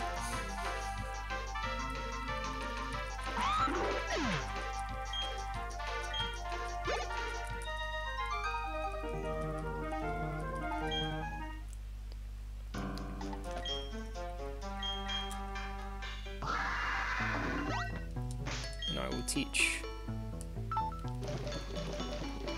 Dragon Pulse now.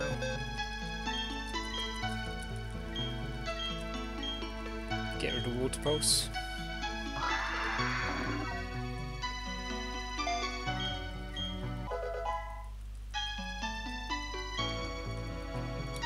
Yeah, that's exactly it, Tombro. You just choose one character name so that it's less text to scroll through.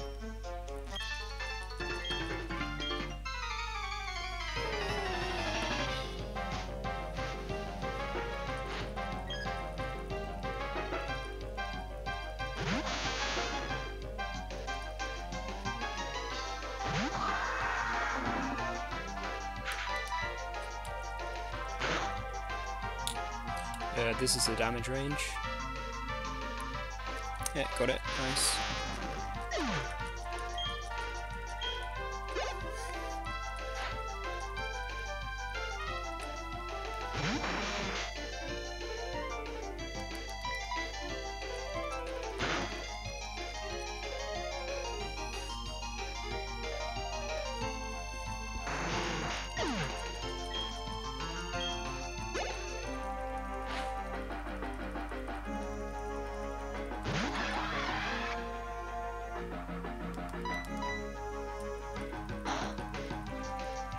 Yeah, Dragon Pulse is a little bit weaker than Spatial Rend, but crucially it's got more PP, and also it always hits, so it's nice to be able to use that a bunch instead of repeatedly having to eat through a Spatial Rend. Ooh, how much does the Gyarados do? I don't think he can do 35. He has Hyper Beam, so he might be able to do 35. I'm not sure, his special attack's pretty low, so... Whatever, you'll be fine, you'll be fine. I mean, I have revives. He'll probably use Rain Dance, because it's Pearl AI. Yeah. Or you'll crit. Yeah.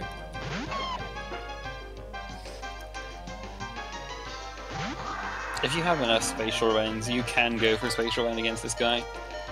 But I know Crafter doesn't like to do that, because if you miss, then well, that kind of sucks, and you have to Ether, and it gives you a slightly better range against the Gyarados, but you can still miss it.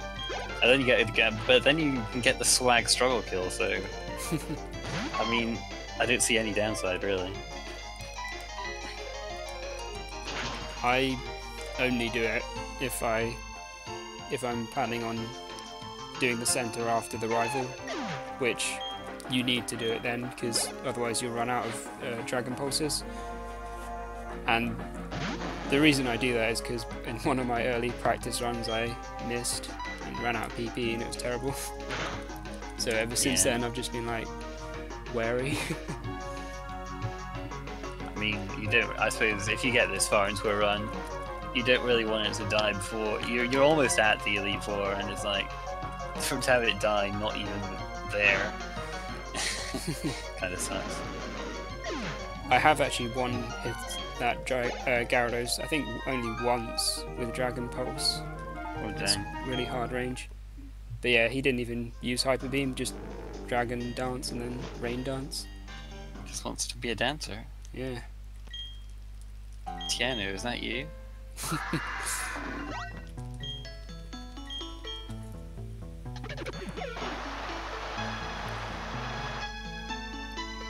So here I'm going to heal and deposit my slaves so they don't sharpen the Elite Four. In the Hall of Fame, sorry.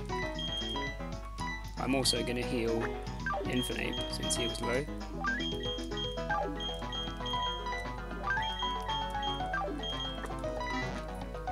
Yeah, this is the fight where you want to use Infernape for a little bit.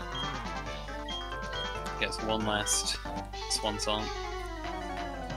Yeah, and it works out nicely actually, because going back to what I said about him learning a move at the next level, he doesn't get the level because you use Infernape here. So, pretty good. And also Infernape's faster at beating the Pokemon.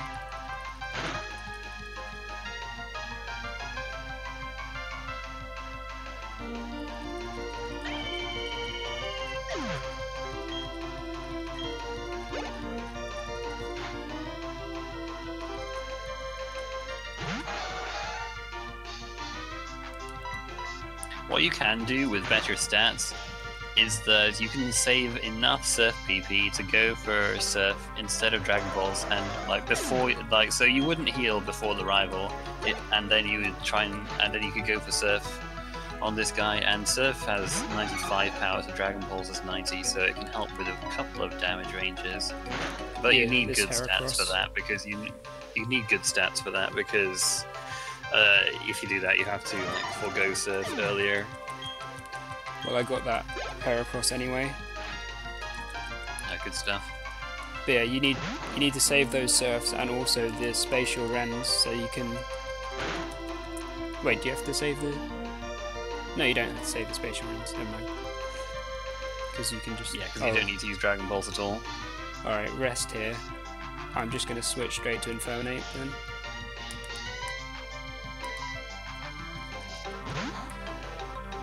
Then I can. It looked like you might have got the 2-hit as well. Yeah.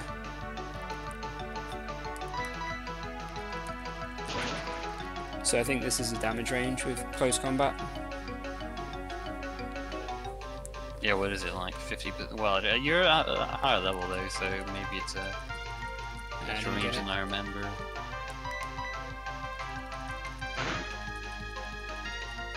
Yeah, I think it's like 50% at your level.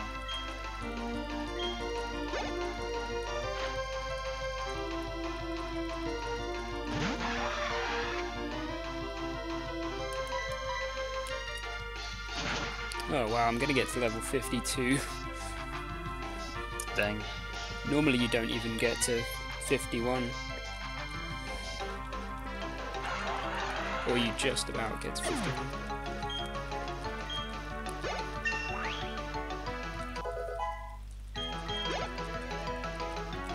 Yeah, being level 50 versus being a higher level affects what you would do against Roserade, because it's at level 50, the Flame Wheel's a bad enough range that Fire Blast actually has a better chance of hitting than Flame Wheel does of KOing.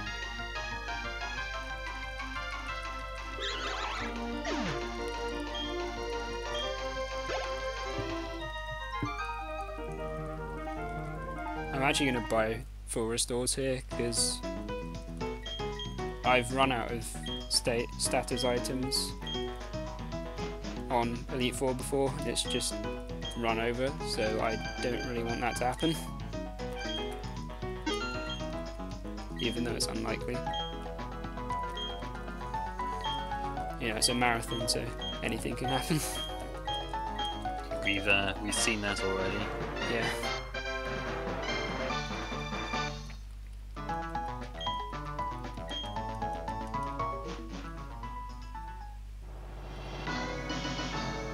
So, time for the Elite Four. And I mean, the Elite Four is quite repetitive in this game, as in you literally use Surf on every single Pokemon in it.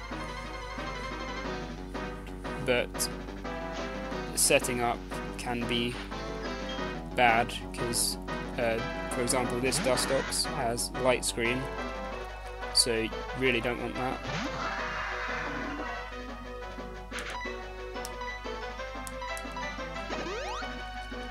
So don't Light Screen. Toxic, yeah. So yeah, that was. If I was on lower health and I got Toxic there, it would be really bad if I didn't have full restores. That's why I picked up the one earlier, but then I ended up buying them anyway, so. What's my speed? Okay, I need to X speed as well. But I'll restore this first.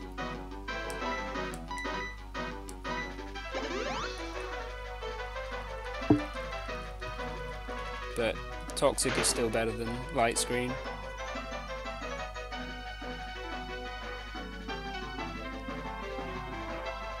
Alright, yeah, I'm gonna heal again because he can kill me.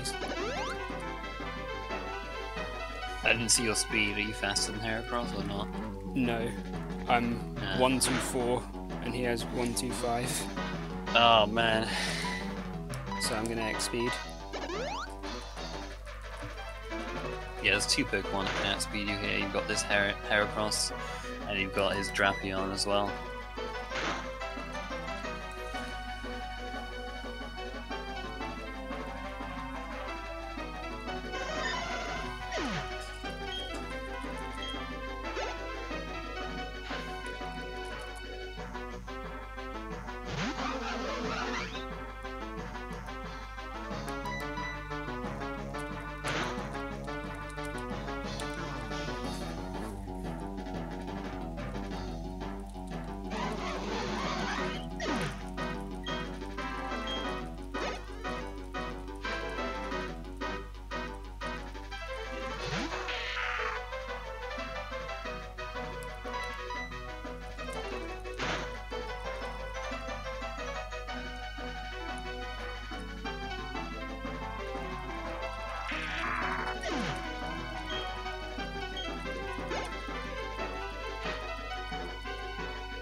Oh, fun fact.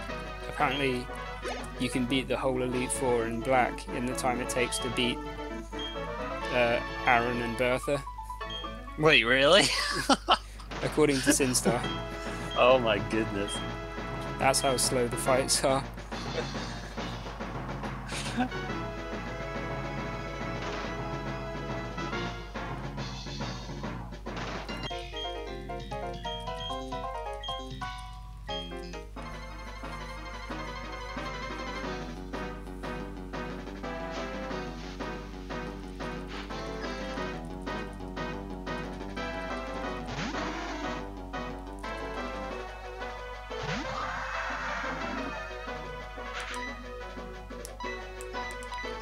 So I'm going to set up an X special. Hopefully don't get dig here.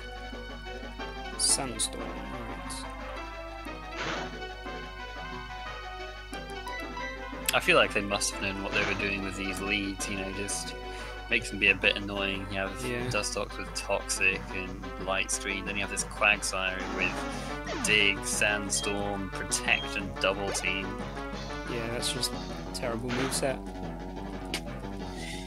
And don't even get me started on Lucian's lead, oh my goodness. That's just...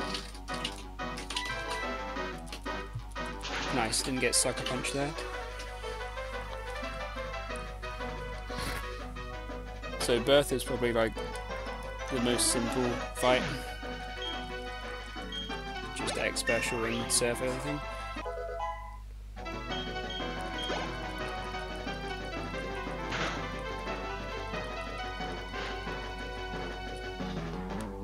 Yeah, definitely nowhere near being able to outspeed Rapidash.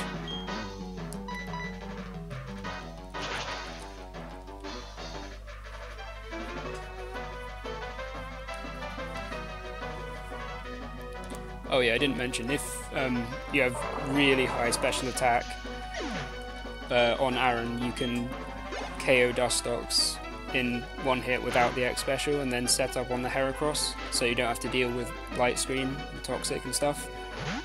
And same with Bertha with Quagsire.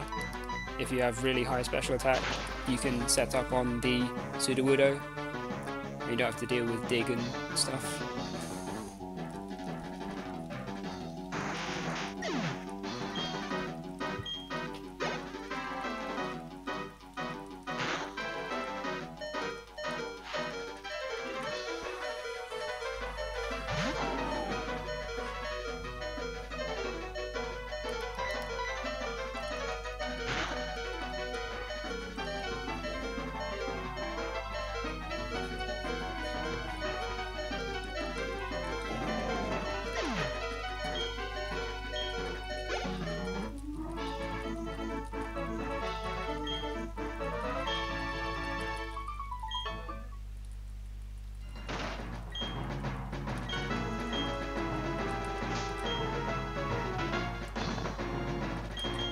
So now I'm going to heal and use the max elixir since I'm low on surfs.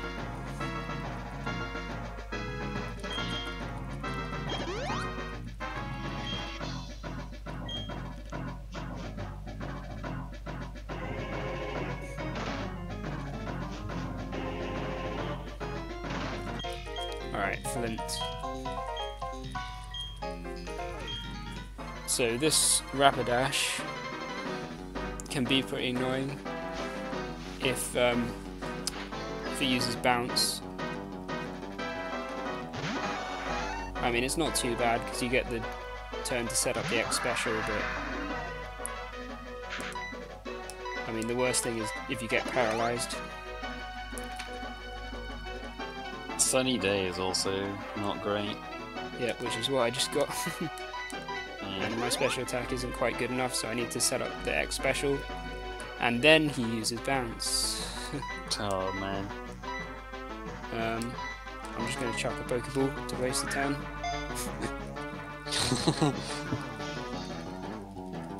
I'd rather not lose the surf, just in case.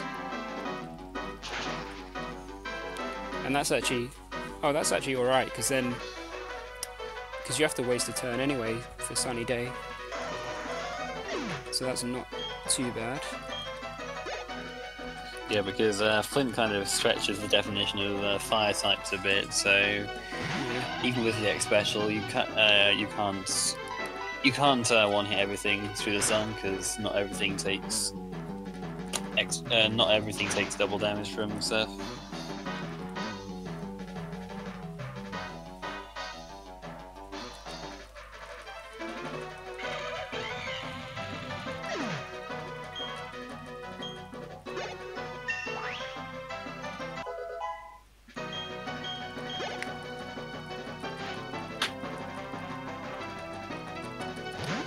Ooh, yes.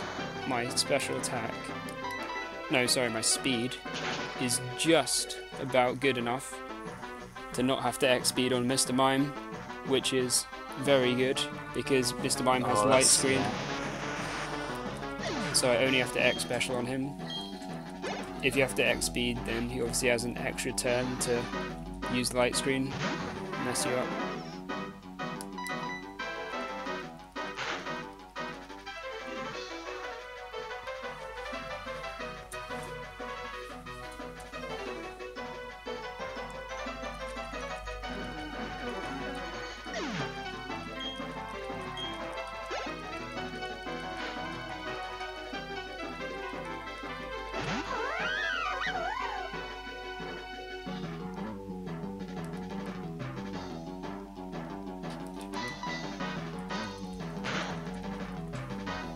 I think that if there's sun up, he always brings Lopunny out earlier.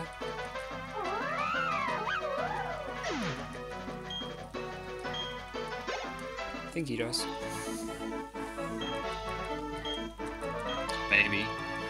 Because I guess because it's Fire Punch is powered up or something, and Drifblim just has Will-O-Wisp. I'm not sure.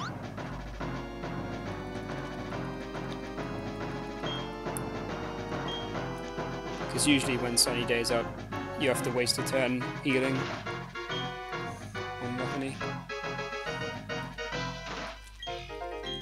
But because he bounced, I didn't need to. So, time for this fight. This Mr. Mime can be pretty annoying with light screen. Reflect is really good if he uses that. He also has Thunderbolt, which can paralyze, which is annoying. Psychic, okay.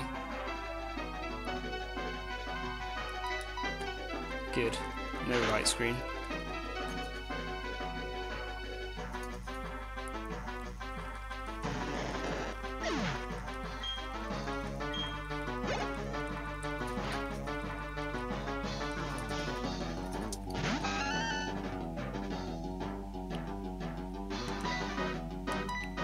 So I need another X special to KO the Bronzong.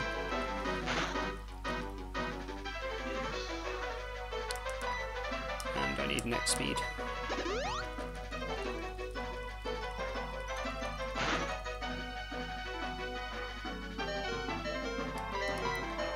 There we go.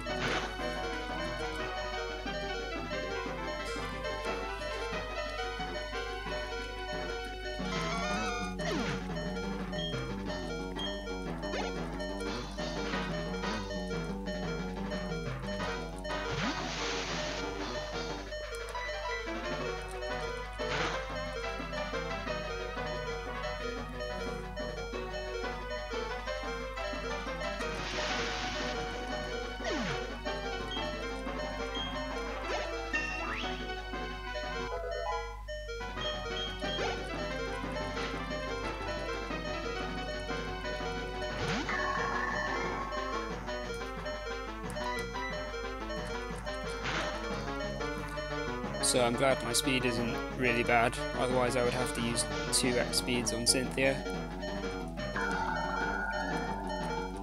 And Cynthia leads with the Spiritomb, which has Embargo. So you'll see. Yeah, you don't really want to give it. You don't really want to give Spiritomb an additional chance to use Embargo on you. Yep.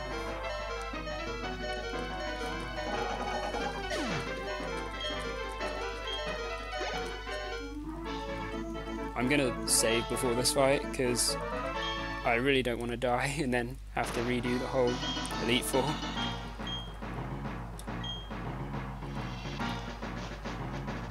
And I have died here.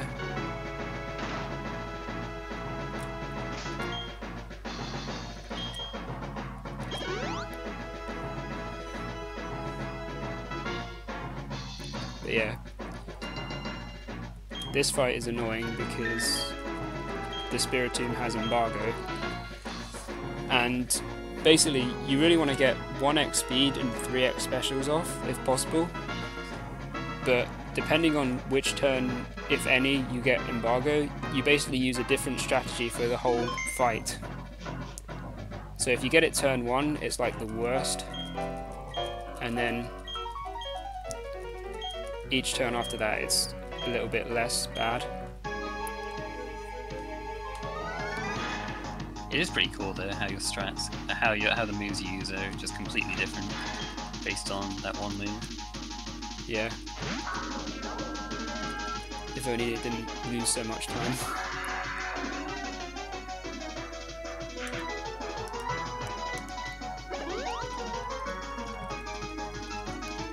And turn 1. Nope. Turn 1, embargo. Nice, dude. So this is a fun fight.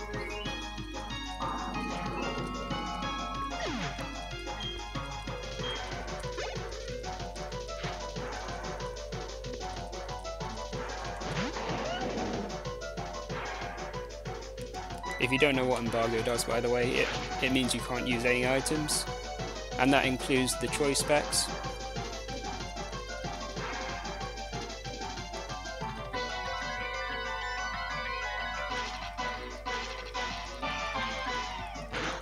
So I have to wait for the embargo to wear off before I can set up anymore.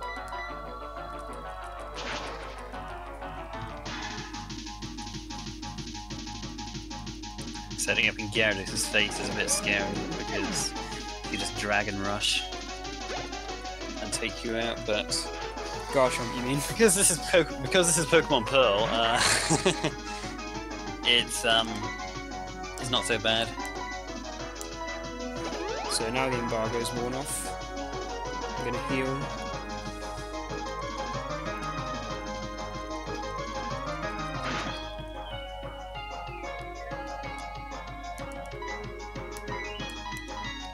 Next special.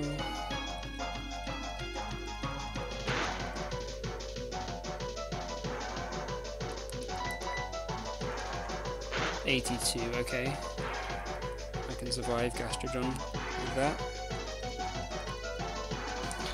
Lucario has Dragon Balls, but luckily he didn't go for it.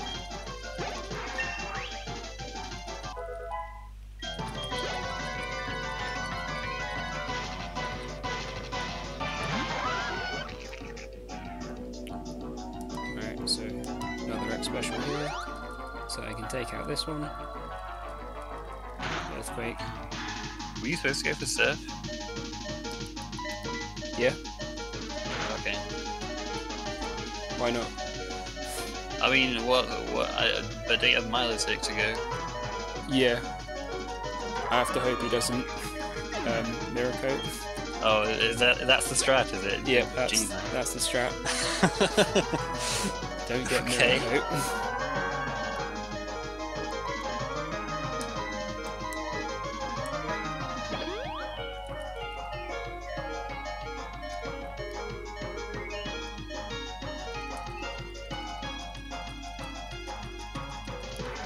Aqua Ring, that's awful. Oh. Dude, I didn't set up the X special. Oh. Wait. I'm confused. Did I? Okay, I'm gonna X special here. Yeah. Yeah, that's what I'll do.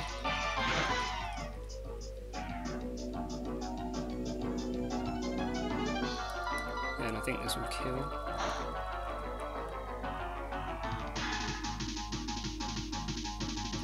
it didn't. Damn.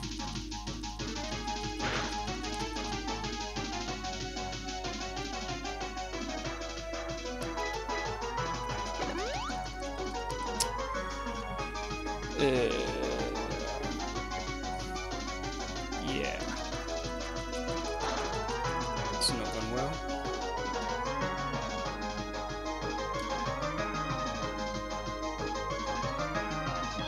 I don't have any more surfs.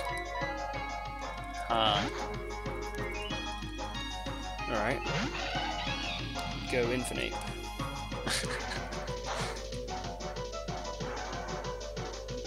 Dude, maybe Infernape can win. You never know. You froze me. Just oh my god. Okay, well, just thought. It's fine. I know what to do. He just needs to kill me. Well, no. Like, I want Infernape to come through. If you just get to Rose Raid. But I'd have to get about 50 grass nuts. Come on. I think close combat might do more. Alright, I'm just switching back. Fine. Fine. Be like that.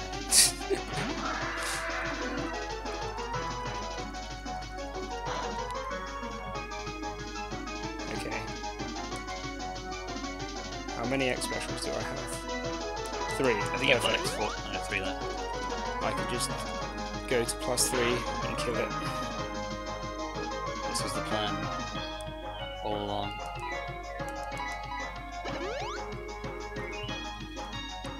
Yeah, this is why you don't want turn 1 embargo.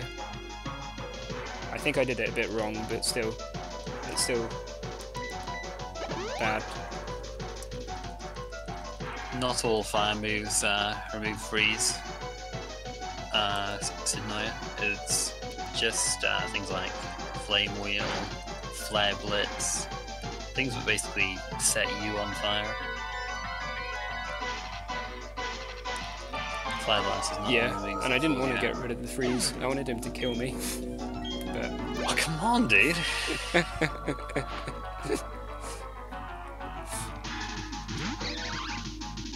Man, if Ecast was here, he would just be spamming the chat right now in rage. yeah, he would not be happy about that. Anyway, let me know when to stop the timer. Should I do it after this fight or the RTA timing? I don't know. I'll just do it now. Okay. Time. That way it's faster. So it looks like a There better we run. go. The strats. So that was 4:07:21.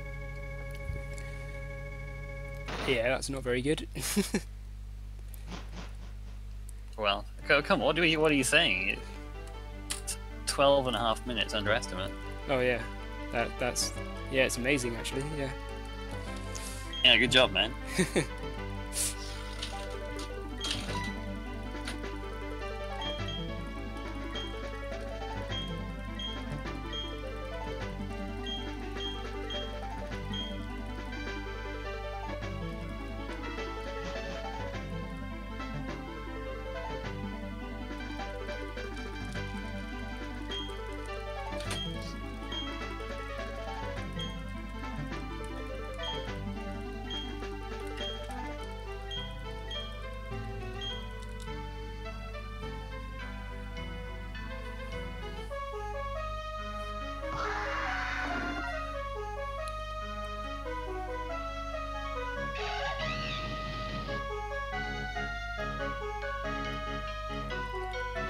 .412 in game time. Well, I mean, that doesn't really mean much because you waited around a bit at the beginning. Yeah.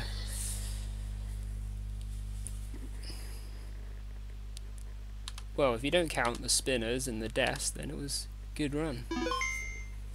Yeah, ignoring everything that went wrong, it was fantastic. Yeah.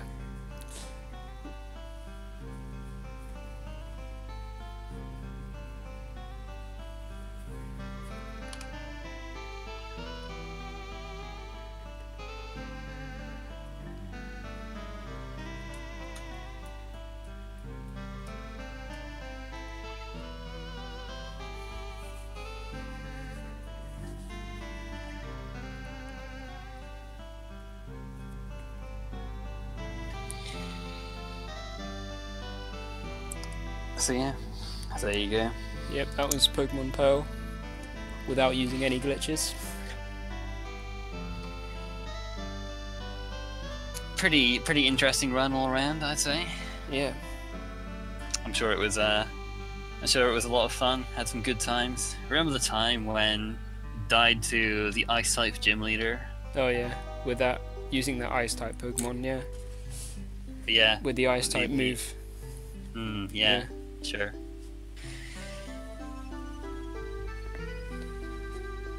Good times. And what else? Dying to Pachirisu. Oh yeah. Yeah, that was pretty special. Because he wanted that experience from Chansey too bad. Yeah.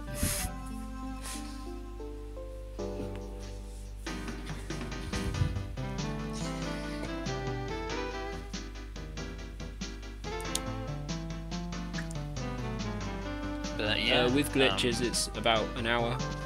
The record is 1 hour 1 hour 2 minutes. Yeah, with glitches, you just basically go play until you get the bike, and then you beat the game.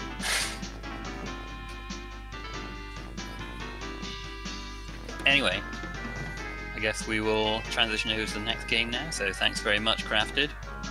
Yep. That was Hope you Pokemon Pearl enjoyed the run. Glitchless. And next up is Pokemon. Geez, it says Auras. I think it's Alpha Sapphire by the Tyrant 14. So